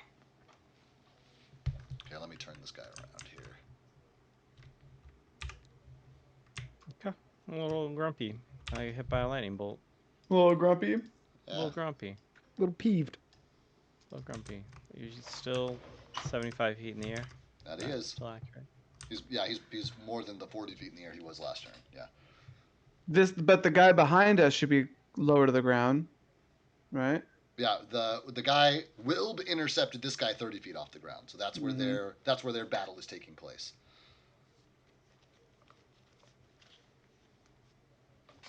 Gonna double check. Okay, and I am going to cast Scorching Ray. Oh, you scorch him with that ray. Oh, wait, I can't actually hit him with that motherfucker. Okay, well, then, Fireball. Fireball, get him. Get him. It's do or die, Tyler. I'm about to say Too far that's the away good for news is Scorching he's Ray. far enough away that the ball around him won't hit any of you guys, so that's nice. Yeah, centered right on him. So He wasn't even let's- thinking about that. Let's do that. Are there orphans up there? They're orphans. He could be an orphan. He could be an orphan manticore. You don't know. He hasn't Any told children? you his whole backstory. If there's not, I don't want to do it.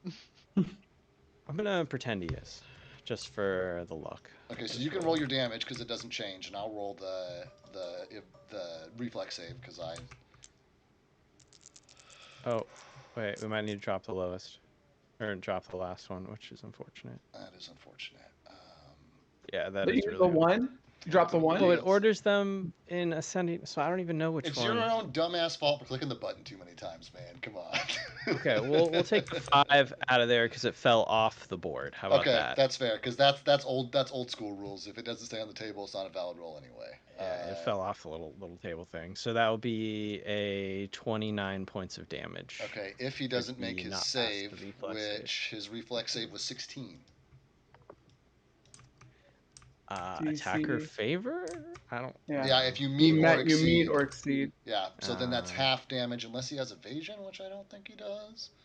No, just other stuff. Okay, cool. 29 does not divide in two evenly. No, so you round it down. So instead of 15, it's 14 damage, which is still substantial on the Bloodied Mantidrake. Yeah. And then I'm going to hide.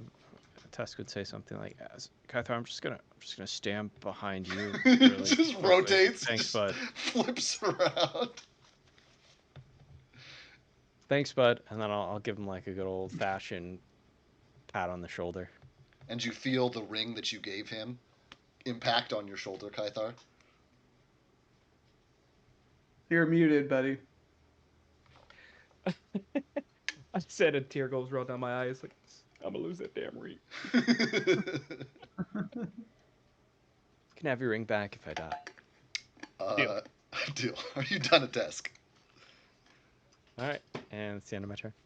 Then Arthur's up, and then we're back to the top with Sigbert. Although we'll take a break after Arthur goes, and we'll take our normal break. Sounds good. Okay, Arthur's going to take 3, 5, and then 5, 10, 20, 25, 30. So he's going to get himself within 2, 3, 4. Yeah, so staggering theorem, that thing. 75 and 25. Yeah, so 80 feet. So he's going to take a shot.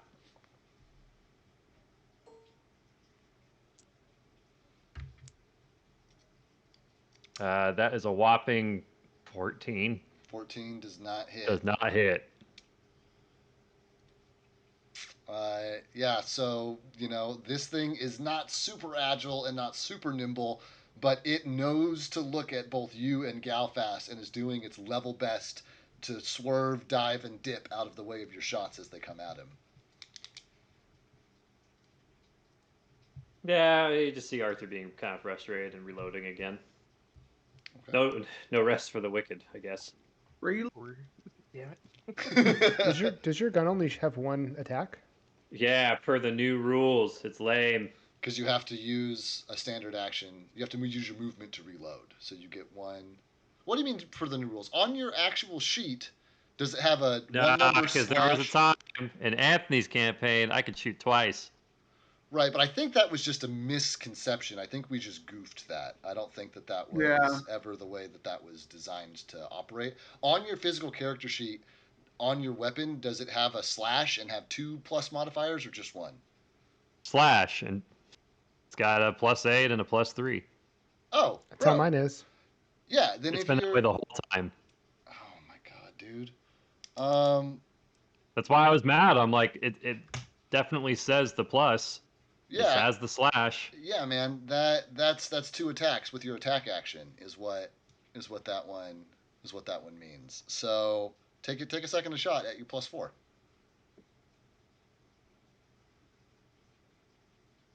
Arthur having a... Yeah, that's a good catch at level 7. Yeah, for sure. Yeah, that's why I was like a little... The idea is as long as you don't move, you can use your movement action to reload. And... It doesn't matter, though, because I did move. So at least for this time... But you also have 2 weapons. So sometimes you fire I do have 2 weapons. That's true.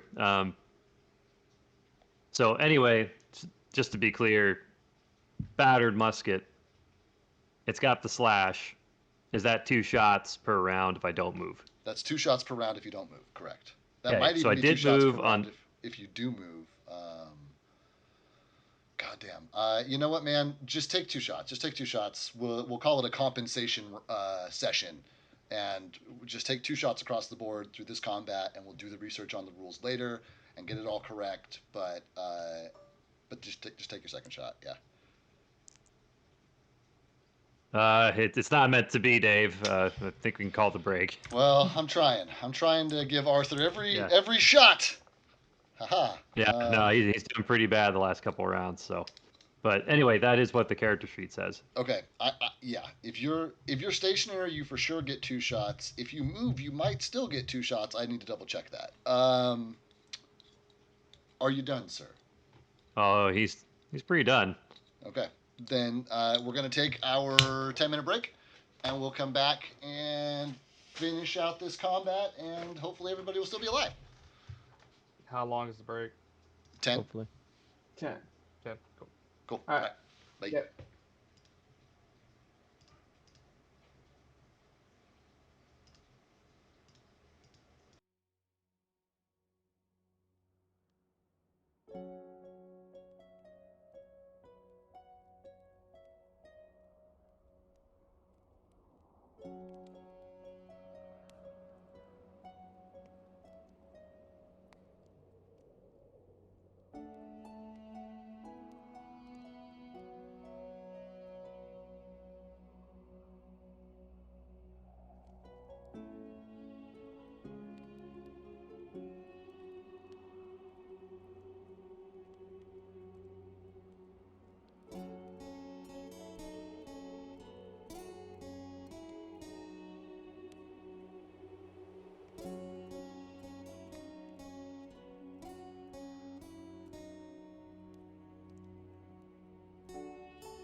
live once more.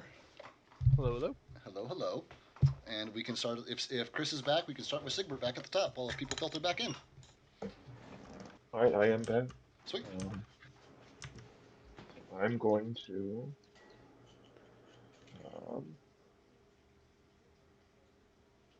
Aaron's out of his chair still. Who would have thought? That's all right. He's pretty far down initiative order. I'm gonna move here. And then I'm gonna hold a. I'm gonna hold a power attack if he gets nearby. Cool.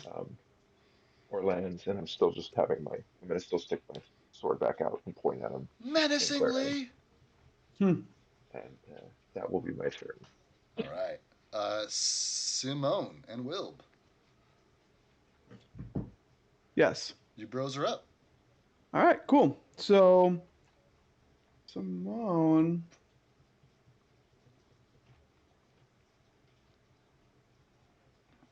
Just want to make sure something really quick.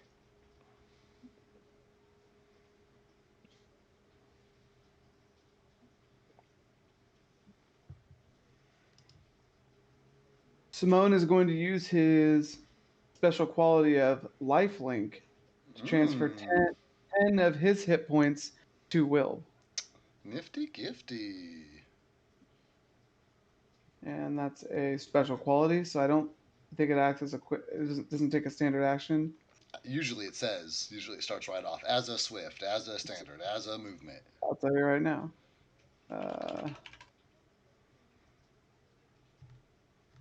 It's a standard action, so never mind.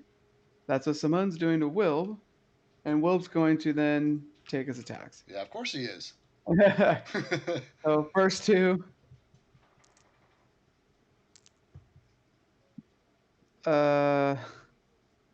Lowest being 24. Oh man. Lowest being 24 hits. Okay. And then the last two. Lowest being, what is it? 19. Hits. Okay, so all four hit. Cool. Roll them. All right. 1, 2, Big news. 3, 4. Big, if true. So 17. So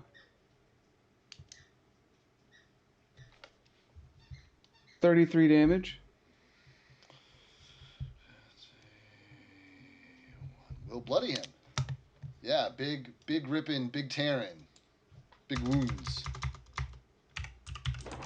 He's got claws, The right? ripping and the tearing. And that will be my turn. Cool. And Galfast is up. Kythar's on deck. Okay, would you say that it's now within 100 feet of me? I would say, yeah. Okay, I think I'm still going to do my rapid 3 shots. Cool. On that one closest to me.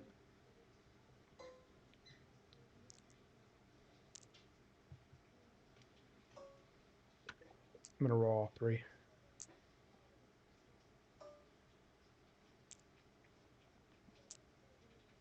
Wow, look at you.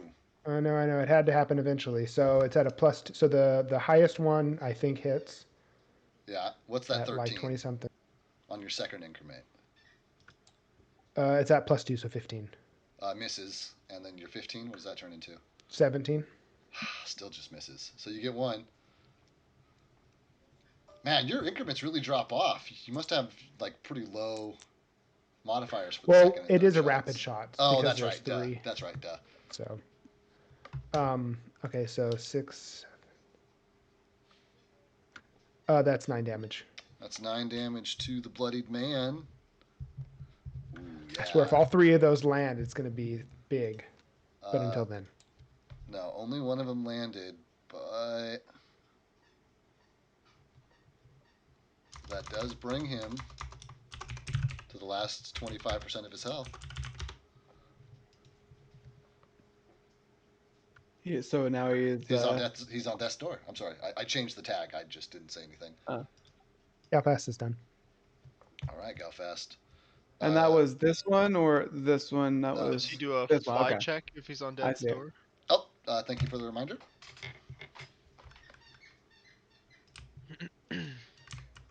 He does have a more than fair fly modifier. Yeah, Ah. that's going to succeed.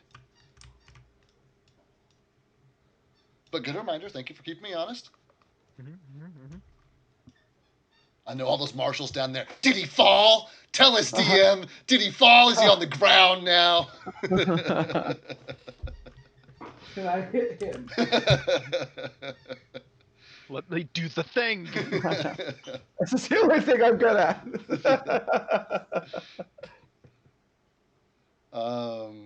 Then that was Galfast, so Kythar's up, Reed's on deck. Sigbert, let me throw you.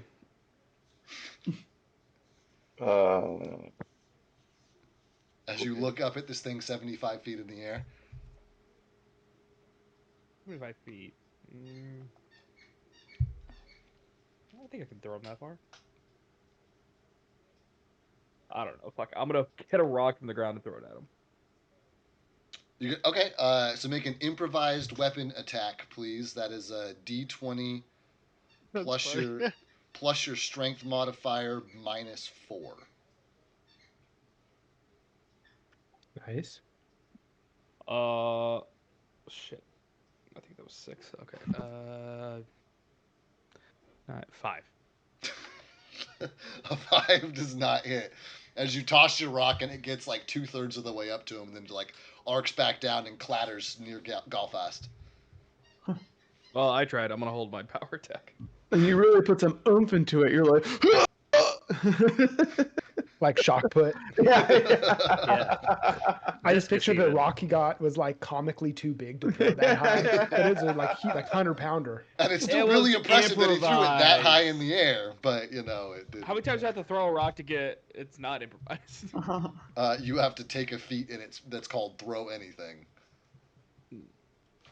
What does that mean? Small children too? Would that work? I have Anything. had that question asked of me, and in previous games, I have allowed you to throw someone of a size category smaller than you. Yes. So, like, there was a gnome in the party that got chucked occasionally by the human. That was like a thing. So if to I know. increase my size category, I can throw Kythar. Oh God, yes, do it. uh, All right. No, I'm just gonna hold my power attack. Sounds good. Reed, you're up. Actually, technically, your improvised weapon attack takes the same slot as your power attack, but Oh, for fuck's sakes. I will let you hold it. Just just cause Okay. you didn't move. So Yeah. there hasn't been. I'm gonna hold my action. I'm gonna hold a channel positive energy in case bad things happen. okay, And I'm gonna be done. cool. Which goes to bad guys. That does bring us to bad guys, and spoiler alert: bad things are gonna happen. So, Mr. Bloodied, or excuse me, Mr. Death's Door, is going to take its tail, which is swishing like an angry cat, and with one of the swishes, it points down towards Galfast and then pulls itself back, and these huge spikes that are embedded in his tail dislodge themselves, and all 6 of them come towards Galfast, Oh shit. who's been 6? pumping this motherfucker full of holes. What? Could have been Motherfucker. anybody. Does he get a reflex? No. Tyler's like, thank God. No, they're all. It's weird. They're all individual attacks. I wouldn't have written it this way, but that's the way the stat block is written. So that is a 16 is the lowest. Which is my AC. I'm doing them 2 at a time. Then then one of these misses on the second batch. So that's 3. And 14 and a natural 20. The 14 with the modifier turns into a above 20, which I know is going to hit. And I will roll to confirm that nat 20 here in the box with the rest of you guys. Is Galfast about to get one shot? That is a above 20 to hit. What? Oh. Above my AC is 16. I'm a Okay. ranger. So it So crits. it does crit. So that's What about Deadeye? What about Deadeye? that's effectively all 6 attacks then, because one of them gets doubled. All right, Reed, get ready I'm to at full run, health. bud. Get ready to run. What's your health, Aaron? I'm at 53. There's no way. It's a smaller Right. dice size, so there's that. I will roll the crit last. four? So here's the.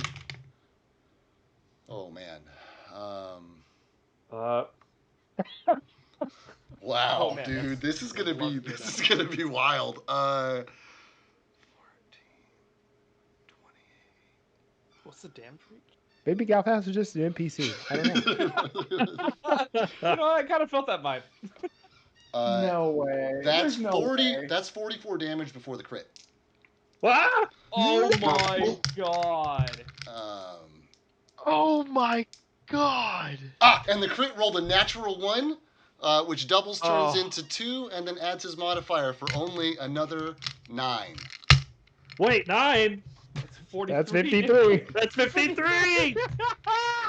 Exactly 53 damage. Which means that you're not dying. You're just unconscious. Tell you what. I want a ride check from you really quickly before you go unconscious to see how No. solidly on Desperado you are. He's gonna fall and Yeah. take 1 damage. No, you have to fall at least 10 feet to take damage. He's a little guy. There you go. And with a natural 20, Perfect. you have like a battle saddle, and you're like literally, it's like bronze style. You're physically lashed into this thing, and you are not going anywhere. So though you are unconscious, you are on the back of Desperado, your trusty steed, who is not. And then this bitch flies some. He makes a. Oh, that's not a full. Oh, cool.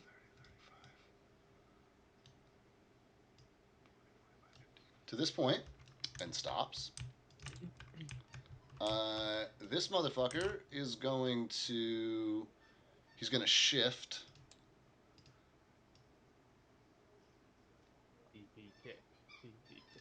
Is he gonna try to move out of my threatened range? No, he's not. He's trying to. It's tab.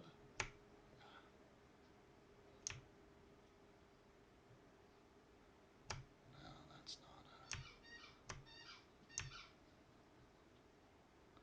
not. Yep. He's going to fire his lightning breath. So reflex saves, Okay. please, out of Wilb, Reed, and Simone. All right. The This spikes would are be- the thing I forgot about, in case you guys hadn't put that together. Thanks they- for remembering. They would have hit that shit with you no. guys like No. right out the gate, but I forgot that it was a thing. Oh my God. So Wait, Who'd you roll for Will- first? That was for Wilb. Second one was for Simone. Okay. 23 for me. 23 does save, so you're only going to take half. And I'm sorry, what was yours, Simone? The natural 20, so yeah, that saves. Yeah. Fucking.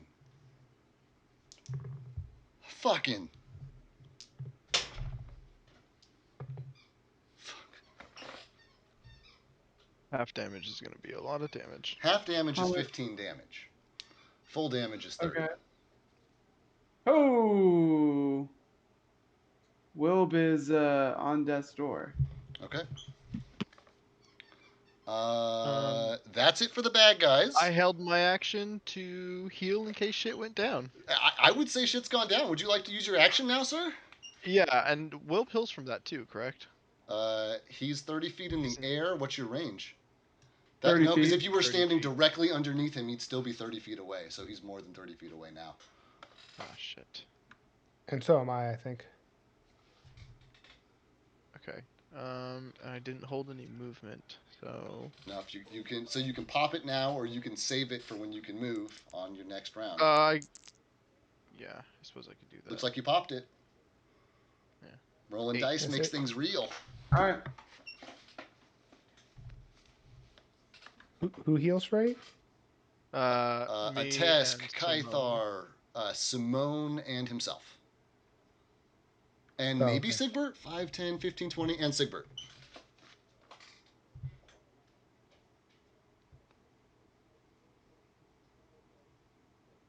You're way too far away from me.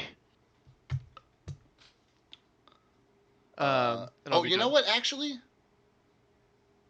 at exactly 0 hit points, you might not be unconscious. You might be. I think you're You are. You're staggered at 0 hit points on the nose. You can only take your movement or take your standard action, but basically any standard action is going to cause you to take 1 point of damage. But you can basically move your movement on exactly 0 hit points. It's in the negatives that you go unconscious. Oh. I've looked this up. Cool.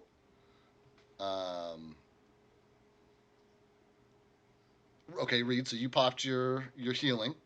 You healed all your friends. Yep. Atesk is up. Arthur's on deck. You've just watched some shit go down all around you, friend. But this other creature is now behind you once more. Okay. Is he still 75 feet in the air? He is still 75 feet in the air. Do it. Do it. Good. I'm gonna cast Magic Missile. That's Bombs That's away. a great thing to do. It's something that's at death's door. How much damage Magic missile. can you do with those magic missiles, sir? Pretty good amount, but we'll see how that dies. Solidly in the middle, 14. 14's enough, friend. A little better. Oh. 14's enough. Nice. Why don't you narrate this moment to us as this creature dies? Yeah, let's go have 2 strike the left wing and 2 strike the right wing. And just cripple it as it plummets Yeah. straight down, unable to keep itself aloft. And you guys can hear the sound of its neck snapping on the ground as it lands with the full impact of falling 80 feet. Douche, douche. Which would be 8d6 worth of damage. Oh. So he's like super dead. Simone's gonna be like, we still got one more, fools. And Wilb's fucked up. Oh, God. Let's go. It's so Because I got- immersive. It's like I'm really there. Jump scare warning. Tusk would say to Kythar, all right, thanks for looking out, buddy. Let's go save Wilb. And then I will move over to this tree next to its dead body. Let's go, buddy. Cool. Sounds good. Oh, That was God. a close one.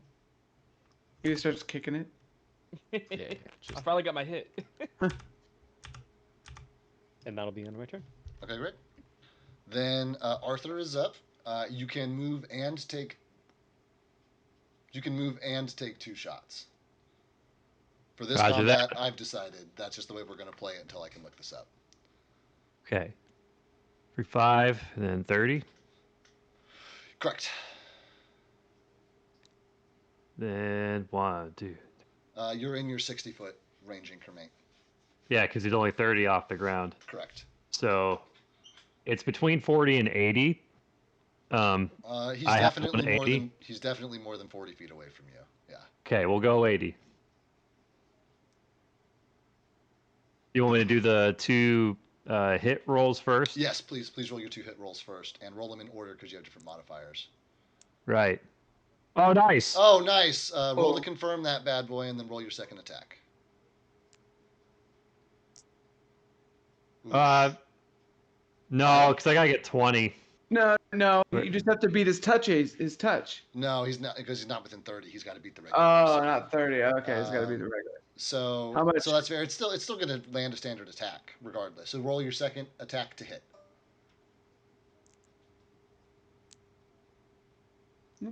That's 16. Which misses, but you do get the 1. You do get your solid on your 20. Oh, Nice. 13. Max Nice. damage. Which makes sense for the nat 20. There you go. There Yeah, you are see- there are some games see- that play that if you roll a nat 20, you just get to take the max number on your die, and like that's what your crit is. And I'm happy to play around with any of that stuff between campaigns if we want to do that. Cool. Yeah, you see a musket ball fling through the winged creature's left side. Oh, So- nice. And just an explosion of feathers and blood erupt from the backside of it, and that mist like comes down a little bit and wafts back on that ocean breeze on Wilb. Who's like currently just trying to, keep it up. Oh, you know what? Actually, Bud, did you say that Wilb is on death's door? He would be, yes. Can I get a fly check for Wilb, please? Sure. 15 is your AC. I'm not gonna bring it up. Oh, okay, There that you go. beats it. Succeeds. Yep. And you will not have to roll another one again until you take more damage. Perfect. Thank you. Cool. Focus fire on the last manta drake. Yeah, that's all Arthur's got. He's Okay. reloaded. Then we're You back- are the fire. Then we're back at the top with Sigbert and Simone and Wilbur on deck.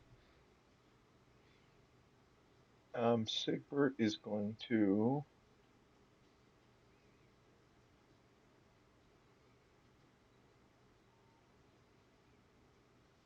move to here.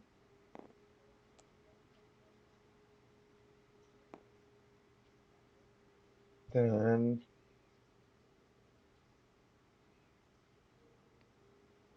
I'm gonna just use both my movement. Cool. Move away. Or towards, I guess. Move at your discretion.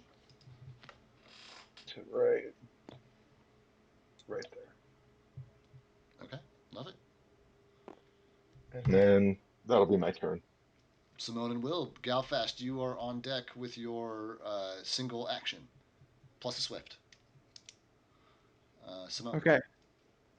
Simone is going to use his lifelink to transfer 25 of Simone's life to Wilb. What's Reed seeing standing next to you? He's seeing like Simone like put out his hands like this, and it looks like his life force is kind of being like strung in a link, and you can see it connected to Wilb. So there's this Like, ethereal chain connecting you guys momentarily.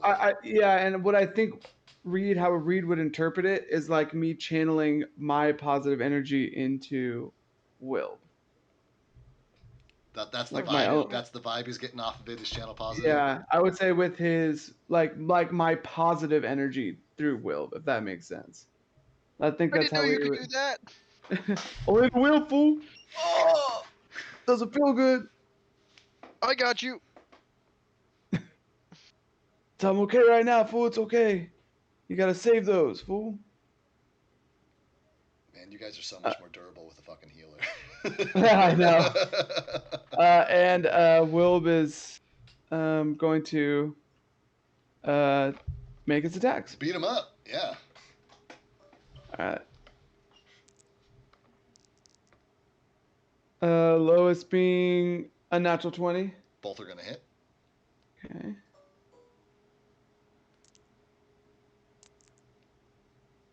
They both are Yeah, over 20. Everything's hitting. So roll that big damage and give me that fat number. Please be a fat number this time. Hey, not bad. Plus your modifiers. Yeah, 1 second. What the hell? Numlock. 43 damage. 43 is enough. Oh. And I would like for Will to like get my energy and then like be so invigorated that he like attacks and they're like Yeah. tumbling in the air, you know? Uh-huh. And like right as he's Wilb's on top and they're like tumbling to the ground. Wilb like rips off his head and boom, they both land on the ground with Wilb having the head of the monster in and his mouth. the headless monster just crumples. You hear its like Yeah. wings are like snapped and like bent in all wrong directions, and its fur and scales are matted with blood, and you can watch Yeah. that electric glow in its eyes and its throat diminish to nothing, and you guys are back in free action. Reed's gonna be like, "Oh, I didn't get to hit anything." Simone's gonna drop everything and immediately run to Galfast. I'll follow. Yeah. When you get up there, Galfast has like pulled himself to the bottom of a tree. Like it's kind of a little pretty. This is the end. Stop it! You're gonna be fine, and I'm gonna use lay on hands. Hold on. Does he have any visible spikes sticking out of him first? I would like it to look like, like when people Swiss like cheese? duct tape their principal to like the garage door kind of thing. I would like me to be like pinned to the tree like that. by literally Just all like- 5 of these spikes that are like 9 to 12 inches long. These just like huge fucking like splinters. Yeah, I want it to Oh, look God. like the top 100 anime deaths of 2023. After he's bemoaning and everything, you're gonna be fine, and I'm gonna put my hand on his head, and I'm gonna use lay on hands. Eyes are gonna glow. His hand's gonna glow in his forehead, and he will heal for 4d6. And all of the spikes begin to like ooze out of you. You can hear splintering in the tree as they come loose from behind Galfast, where they've just gone Nice. straight through. And one by one, they begin to drop off, and you can see through the the holes in his tunic. As the skin begins to regrow together, and he's still blood soaked and shabby looking, but he's not poked full of 5 holes anymore. How much was it? 21. So you're at 21. Oh, I thought it was D6 plus something. It's just the flat 21. It's just 4d6. Okay, so I think that Galfast wouldn't realize right away, so he's still just dead on the tree. But you're not his dead last anymore. moments. Look, the spikes are gone. Look, open your eyes. Oh, they are. Would you look at that? NPC vibes, man. I know. If Kythar said that in character, I wouldn't understand his The language. reference. I'm gonna be like, "Are you okay? You okay?" Yeah, I'm fine. Why? I'm fine. How are you guys doing? Alive, like fool. Can I immediately do a perception check on the tower where they kind of were all congregating at, or they Yep. came from originally? Do you want to do it from here, or do you want to move through the tree line a little bit first to get a better? I'm gonna move through the tree line. Simone will move through the tree line, Cool. Sounds good. and we'll. And it's only about 100 feet, 150 feet away from where you guys are at right now. So it's not like you're walking completely out of sight. But everybody does see Simone kind of tramp off to the edge of the forest near the bay. What's your final? 27. And you look out that way, and there, for the first time, are no creatures flying over the palace, the large building in the center. And those skies are empty. The lights are still, all of the entrances and the windows to that pristine room, that pristine building on top of the hill, are still pulsating with that blue-violet light. And the walls don't allow you to see into like the floor of the city, but as you look on the walls now, you can see figures beginning to appear. And I'm sorry, that was a 27. From that, you can tell that 27. they are skeletal figures that begin to appear on the wall. I'm gonna look out and be like, "Ah, shit. I think they know we're here." And I'm gonna head back to the group. Oh, you didn't say that to the group. No, I'm gonna Yeah, he's head by back himself. to the group. I'm by myself, and then I'm gonna head back to the group to go let you guys know what I found. Yeah. Let's all meet Oh. up over here. Are you guys going to grope We should them to see if they have treasure on them? Arthur's definitely looting, just like he did with the other one. and both of these have cords around their. Well, I guess one of them doesn't have it around his neck anymore. It's scattered off in a bush somewhere. But the one that's still intact has this cord with this dark stone with this glowing rune in it, which I think Simone or Atesk used to identify on your last session on one of these to basically figure out this is like pet LoJack basically. Yeah. And so it's a tracker.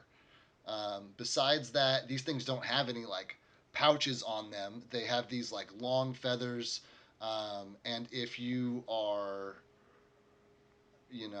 tell me what your process is. They don't have anything on them other than these necklace things. Is there anything else you'd like to do with these in the process of looking at them? He's looking for that scale because he found a scale on the first one, so he's wondering if Oh there's yeah, any other. there's the whole underbelly of these things are scaled. If you want, you can sit there with a knife and just pick scales off this thing. Yeah, he's gonna pick some scales off and some feathers for Galfast for his arrows. And when he Oh. reunites with Galfast, he'll have something to say, which I'm sure will be after the mining process. Right, so that's fair. So Arthur plops down and pulls out a small paring knife and begins, very mechanically just taking scales off of this thing and plucking feathers. What are the rest of you guys doing? I'm heading back to the group. Yeah, for continuity's Yeah. sake, we'll say that you got back here. Like I said, it's only Okay. 100 feet. Gotcha. I'm gonna be like, put there's skeletons, fool, on the How far? walls. I'm gonna grab the tracker and smash it with my hammer. The necklace, you mean? Right? Yeah, the rune. Yeah. Yeah. Don't gonna- roll an attack. Just roll your damage. There's 3. Gotta get all 3. Okay. Well, hand it here. Who has the other one? Galfast goes around to get all the. One was identified by, I think, a No, task. No, I A think survival yeah. check, please, Galfast, because one of them is missing because the head got cut off this thing, and in the process, it went flying. Okay. Perfect. Hey! Perfect. Oh, I'm gonna get it. I have a Aren't you a survival of ranger plus 10. too? Yeah. Yeah, so 29. Yeah, and basically, like, immediately you fly, like, right underneath to where all the carnage is, and you start doing, like, spirals around the corpse, and very shortly, it glows, so you, like, pick it up off the ground. It's dark. It doesn't match anything around it. And you hand them Cool. all I'll give it over to Kythar. Hand them all over to Kythar. Kythar, what was your damage roll? Holy shit. 8. 8 damage. And they crack but don't break. Well, I do get a double. I about to say, do you want to attack them again? Yeah. Yeah, go for Ooh, it. that's again. better. 14. 14. One of them shatters. The other 2 are badly cracked. Hit it again. You have a hammer. 12. Oh, he's slamming it with the hammer. This is his third strike with the hammer. And with your third and final strike, they finally all break and crumble into pieces. And though where the runes were etched on them are still etched, they are no longer glowing. All right, that should buy us time. We could go back to the cave and spend the night getting all of our, mending our wounds. Do we What have can I that do? kind of time, Simone? I mean, they're on the walls, fool. It didn't look like they were coming towards us. I just saw them popping up, like they knew we're here. And Plus, they're we ready. found that really good cave, and we have the lantern. Yeah, but the lantern won't work till tomorrow. Well, we've used it every night, so I think we think- can use it every night. Yeah, I think Galfast's right. I think it'll work tonight. Just not. It is midday, so you guys will have to kill probably 6 to 8 hours without it. And your characters would know that. Yeah, Just later tonight. It'll work Later tonight. I'm with time for bearded man. Let's go. element of surprise is lost. That's our key means in getting into the castle. But I feel like we have like an opportunity right now, right? Like these things are gone. We don't have to hide from these things anymore. Right. Makes getting in there a lot easier. Well, maybe. It makes getting over there a lot easier, right? Right. Like the boat is an option now. The boat is an option. Yeah, because we're not East Slim Pickens in the Right. water fooling some puto boat. Could we do 4 people on the boat and Let's however take many people can go on the shark? let's take this opportunity. Yeah, let's figure this out, fool. In that case, I'll need Sigbert and whoever else is going to join me on the boat to get it repaired, and we'll go at once. Are we gonna try and rest All right. at all? Um, We could rest now and go at night. You can only take one short rest every 24 hours, or one long rest every You- 24 hours, and you guys are only less than 12 hours in from your last. that's long what I'm rest. saying. Okay. So I say we just take this opportunity and like get the fuck over there, right? Everybody Carpe heal diem. up.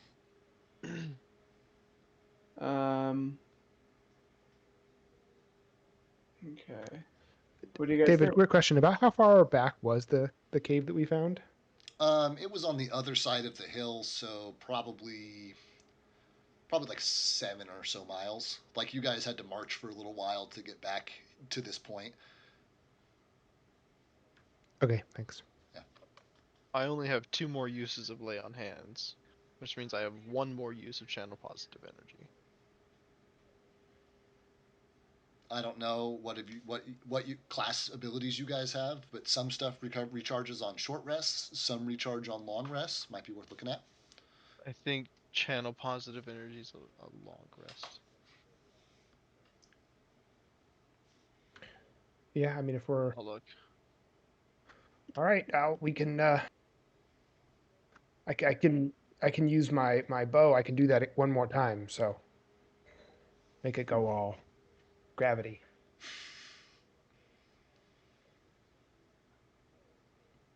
Well, sounds like I've been outvoted, fool. No, Yeah. no. Wait, Well, are you saying? we're going to get I'm the just bow. letting you know. Oh, we are. Okay. All right. Yeah, I'm saying I can use my bow. That I have that power one more time to use today. Sounds good. Make sure it counts, right? Who's going on the boat? Well, I'll what go about on the boat. We have the underwater sharks too.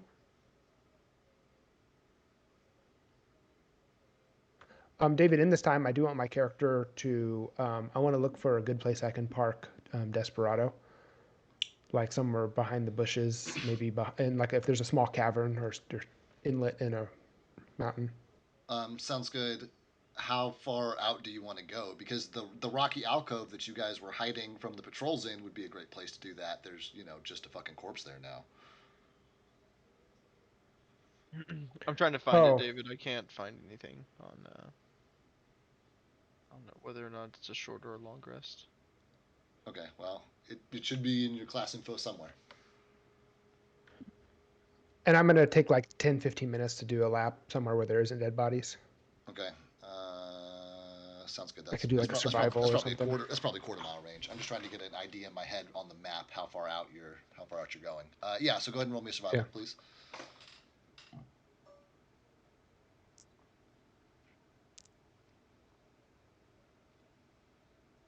So final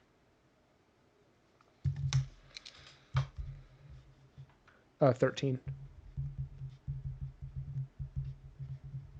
13 is not enough to find a nice, perfectly sheltered and secluded cave like you did on your natural 20 roll to find that wonderful spot that you just asked me about a moment ago. But you are able to find a similar, comparable outcropping of rocks. It's significantly smaller, but you're only trying to hide Desperado and not all 7 of you. So, it fits, it suits your purposes. Shaded nicely by one of those trees, it would offer some pretty good cover. Cool. I'll park Desperado there, and I'll lightly wrap his bridle so that if he yanked it, he could. Right. You're not going to tie it. You're just going to wind it. Okay, cool. And then I'm going back to the group to help with the boat, or hopefully the boat's already done by then. So Arthur is the only one that's officially trained in like crafting skills. Is that right, guys? Yes, but give me 1 second here. Yes. I thought I had mending, but I don't. Fuck. Do you have mending, Ritas? I do not have mending, I don't think. Double check. Oh, I do. Oh. Oh, I cast mending. You cast mending on it, and it takes you some time still, because mending is enough to fix like 1 plank or 4 feet of rope or something. So you literally have to like go 1d4 of through. damage. You have to like go through and like touch individual planks, and you go through and you like have to like cast it 3 or 4 times all around the giant hole as like planks fill in and then like tar up. Meanwhile, Arthur, would you roll me unless you're going to totally sit back and let him do this, I assume you're also going to do some mundane work on this thing. Yeah. Arthur's Yeah. gonna get to work. Probably your siege weapons skill is the one that's most applicable to the situation. Unnatural 20. With an unnatural 20 and a Tesk's mending, in like 15 minutes, you guys get this thing seaworthy again. And Yeah, you guys have this canoe style boat that originally had a mast, which was gone when you pulled it out. But as the test started casting mending on it, once the boat itself got into good shape, the mast began to like jump up, 8, 12 inches at a time. And then he kept casting mending on it, and then this white sail began to unfurl from the top, and you guys have this, this 3 to 4 man sailboat. Aha! Yeah. Huh. Boom. I'm like, oh shit. Okay. Do you guys have paddles or what they with the Oars. Or what else do you have? That's funny. We have the sail and we've got a couple of oars from one of the lifeboats. I was Oh, about wait, to we say, do have oars. Arthur, Okay. I will ask you. You would need to make some. There are no oars here, but with your high siege weapon skill, I will say that as Atesk was growing the mast and unfurling the sail, which could Growing. only be done with mending, Arthur foresaw this and went and snapped a couple of well-sized logs up and quickly maybe asked Kythar to help and like hacked him into some rough oars. Yeah, 2 oars and then one person to steer the rudder. And it's I a can oar. 3-person canoe, right? Looking at it. Yeah, 4 would be a stretch.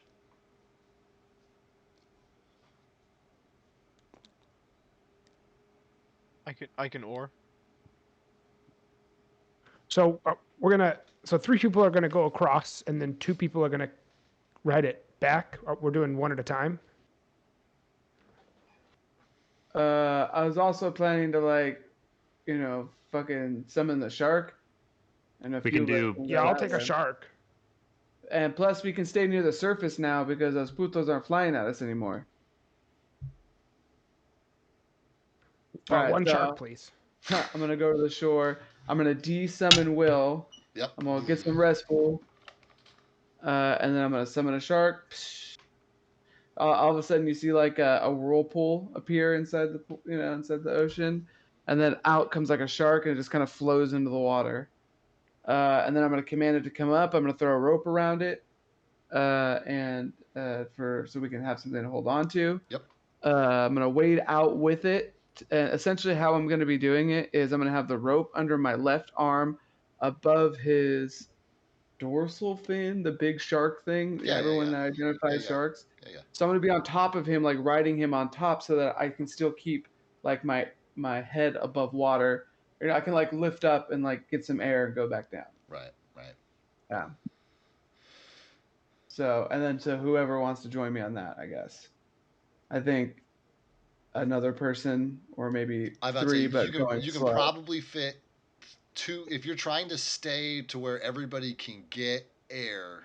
2, maybe 3 people on that shark, and the 2 guys on either side aren't going to have a great time. It's going to be one of those things. The shark tilts left, gives that guy some air, tilts right, gives that guy some air. You know what I mean? Like it's gonna slow you down a little bit, but yes. But there's probably room for 3 on that shark. More if people could breathe underwater, but you guys have lost that ability since the last time you pulled this trick. Yes, we have. Cool. Arthur talking with Simone, saying, "Okay, I can have one person not paddling in the middle on the boat. If you give me the lighter people on the boat, Simone can take the heavier ones with his shark." Okay. Sure. Just where on the map are we gonna cross? Yeah, let me load that for Yeah. you guys.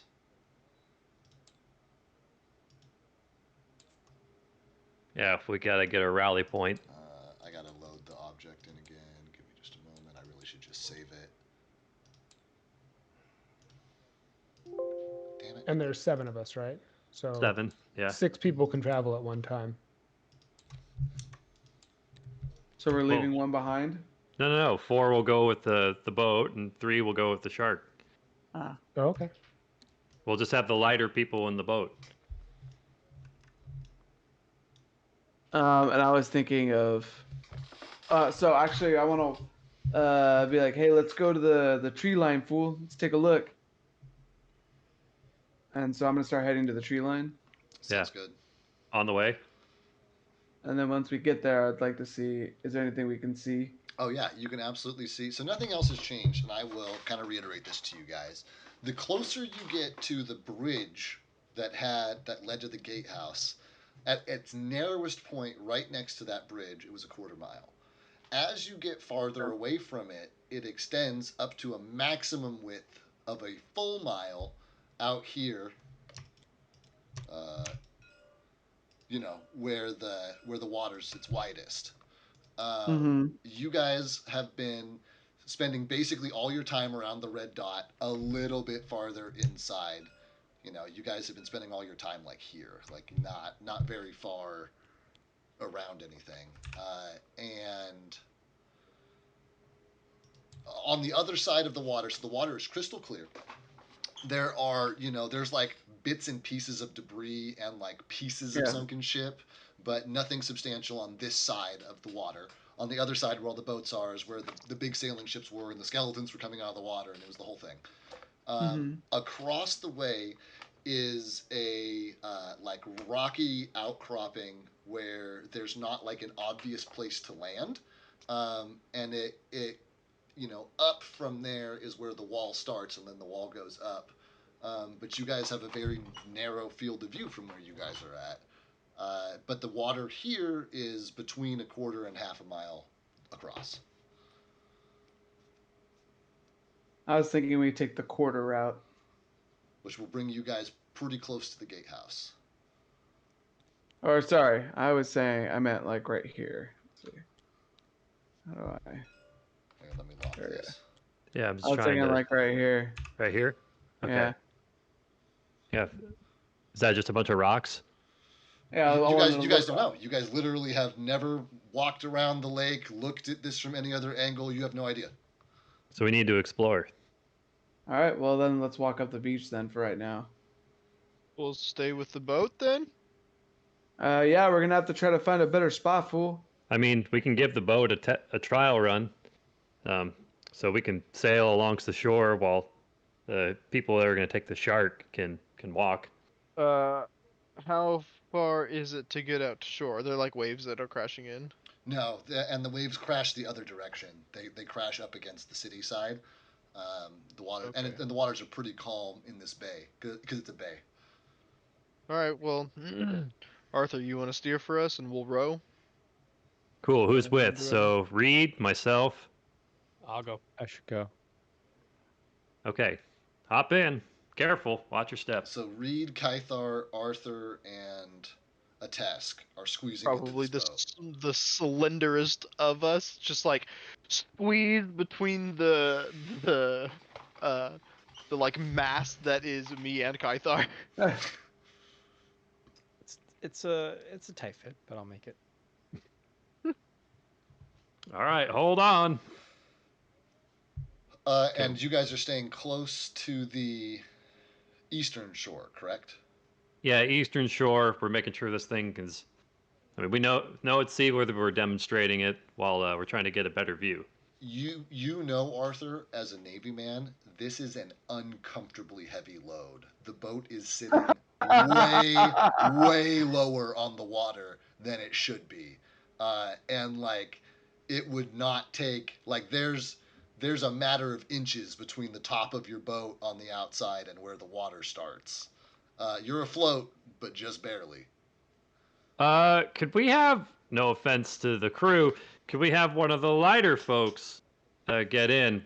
And I point everyone's attention to the perhaps 7 inches of uh, buoyancy that we have left. So pointing at the edge of the boat.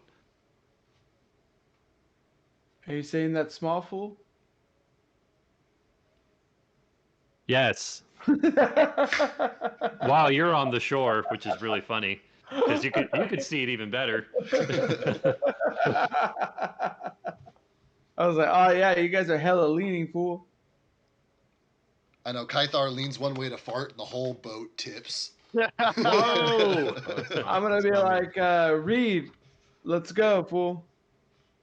What? And then I'm gonna be like, Galfast, you probably would be better in there, right? So I'm trading places with Galfast? Yes.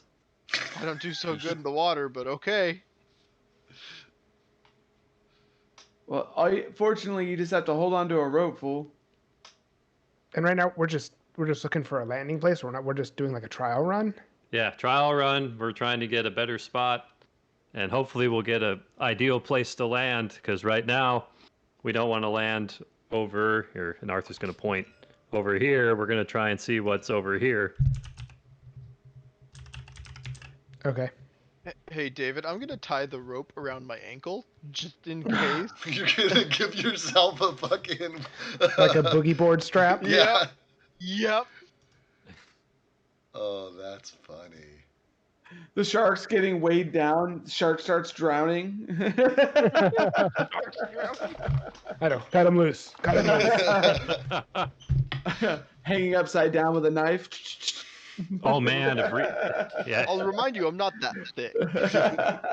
No, you're not that buoyant either with all that armor on. I know. I'm David, like, oh, just real quick. I'm gonna drink 2 Cure Light Wounds potions in this interim.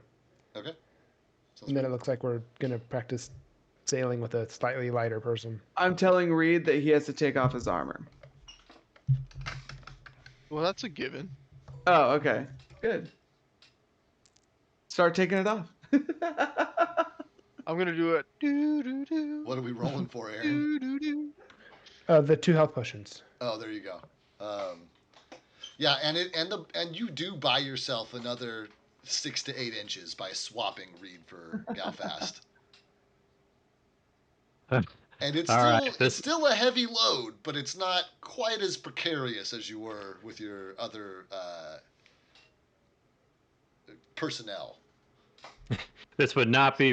We should not do this in the ocean, but in the bay, this will have to do. If we proceed sailing. Okay, sounds good. And how far are you guys gonna walk? Walk me through your process. My idea is that we just get enough to view in this area, see if there's like a landing zone or easier landing area, beach or something on that side. Yeah, Arthur's going to roll a perception check as Okay. we get close to it. As you guys make your way around, I'll take a perception check from the boat crew and a perception check from the land crew if you guys want to look for Nuts. that. I'm focused on steering the. Ooh, Well, 25. Raspberries. Wow. Then, Wow. A lot of ones Shit. tonight. It's okay. And David, I have a Arthur's question holding on for my dear roll. life. Yeah, Galfast, go. So I remembered that the 2 golems were dwarven made. Would I know if the city had any dwarves working on it? Like serious dwarven craftsmen? And the reason I ask what is because knowledges instead do of you a... have on your character sheet? Any? Yeah, I have a bunch. I have geography, history, local, and nature. I would take either a history or a local check from you there.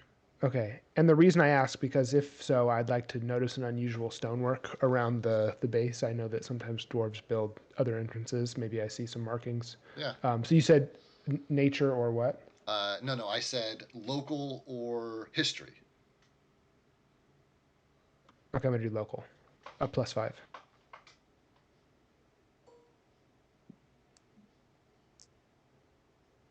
Oh, can I get a judge's ruling on that?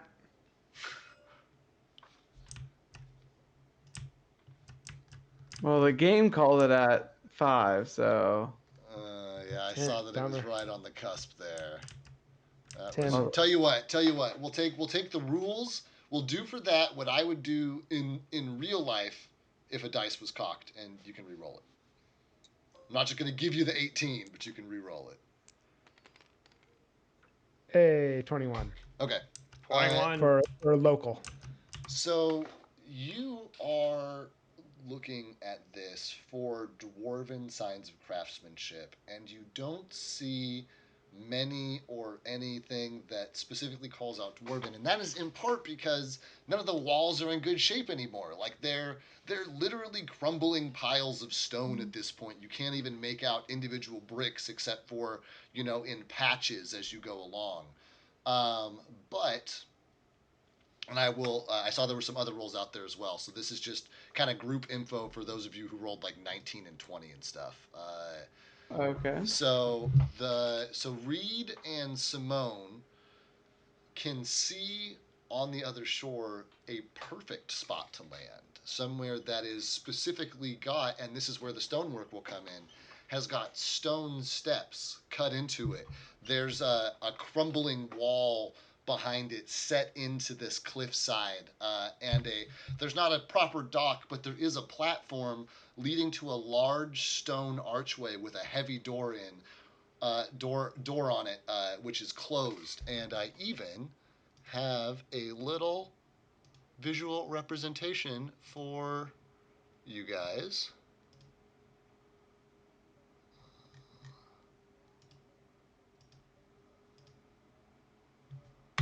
Discord or in here? Discord. Okay. So as you guys make your way around, this is what you see.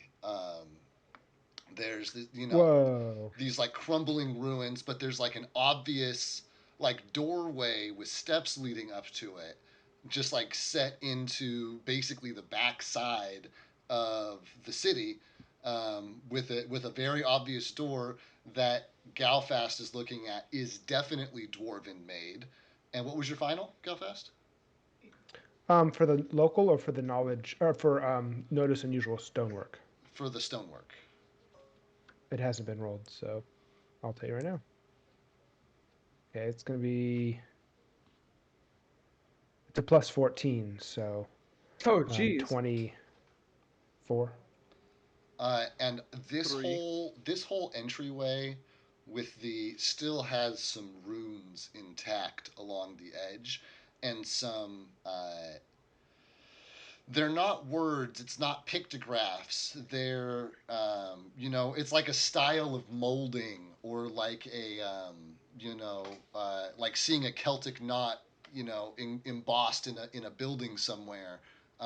But all of those cultural taglines lead you to believe that this is a tomb of some kind. Moria. I see. So the temple-ish looking thing is looks like some sort of tomb, and then next to it is a landing zone and a door. The landing zone, the door on the landing zone, and the stonework around that, which is what you can see, is has all of the trademarks of a tomb.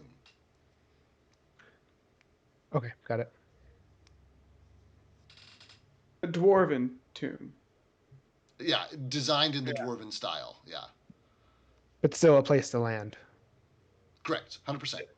Which the other guys can see as well. My 20, my 19, and Chris, what was your final on your perception? Well, mine was 17. 17, yeah. So on that, you guys can see this. It's a pretty obvious structure. You guys can see at least the structure. Maybe not pick out the doorway as precisely, but Sigbert would be able to see it as well as a landing zone.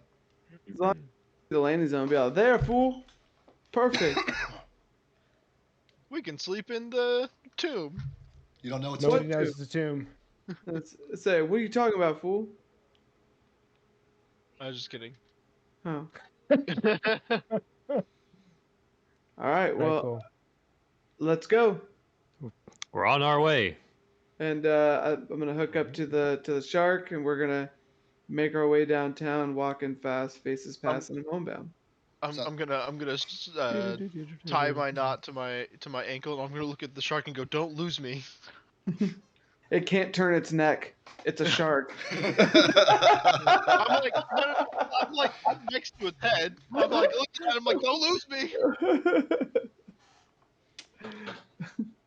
It looks at you with its soulless eyes. Reed gets all creeped out. Ugh. It would try to take a bite out of you if it were not for.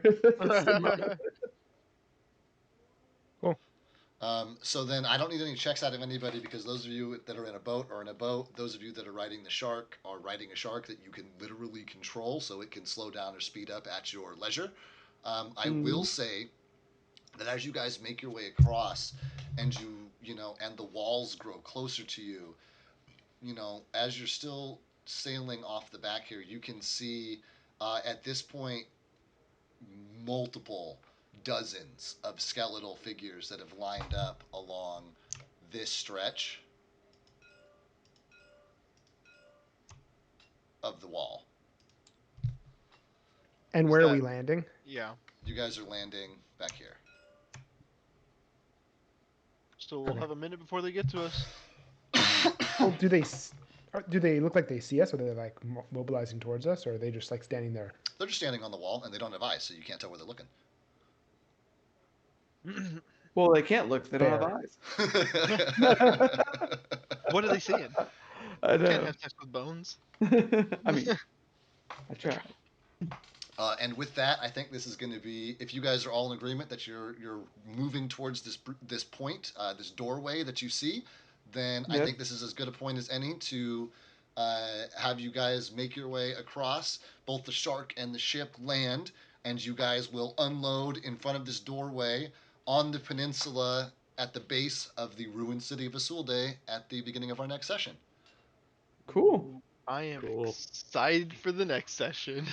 Yeah, me too. I mean, we've dealt with everything so easily up until now. I'm sure we'll be I fine. know. He'll be fine. We'll just Tyler and I will just get back in the boat and shoot from there. Yeah, Yep. that won't be an easy target. Paddle left or port starboard. Port starboard. I don't know what that is. Boom. Fall off the Oh man. Well, All right, cool. I had a blast. I'm I had a glad. blast, too. I had a blast too, guys. Thanks for being here. Thanks for playing, and I will Thanks. catch you guys next week, and we will continue towards the climactic end of this chapter of the campaign. Sounds good. Awesome. See you Cool. later. Okay. Good night, all. Bye. Bye, guys. Yeah. Good night, everybody. All right, everybody. Okay, let's take a look here. I am my own best viewer at the point, unless I've got a lurker out there that I don't know about. It has been a little glitchy sometimes about saying I have one viewer when it's really me and somebody else. But if there is someone out there, thank you for being here. If it is me, thank me for being here. I love being here, running D&D for my friends, having a good time. This was a really action-packed episode where there's combat happening and players are getting dropped to 0 hit points and things are really looking intense. And now this wounded party is set to make their way through this doorway into who knows what. And they're not at their full capacity, they're not at their full power, they've still got a few hours to kill before they're going to be able to take a long rest. And I'm really excited to see what happens and how they continue to push ahead. So until then, we will catch you guys later. We play this on Wednesdays at 6:30 Pacific Standard Time. We also have another game that we run on Fridays at about 6:30 Pacific Standard Time. Different campaign, same world. We'll catch you guys there later. Thanks. Bye.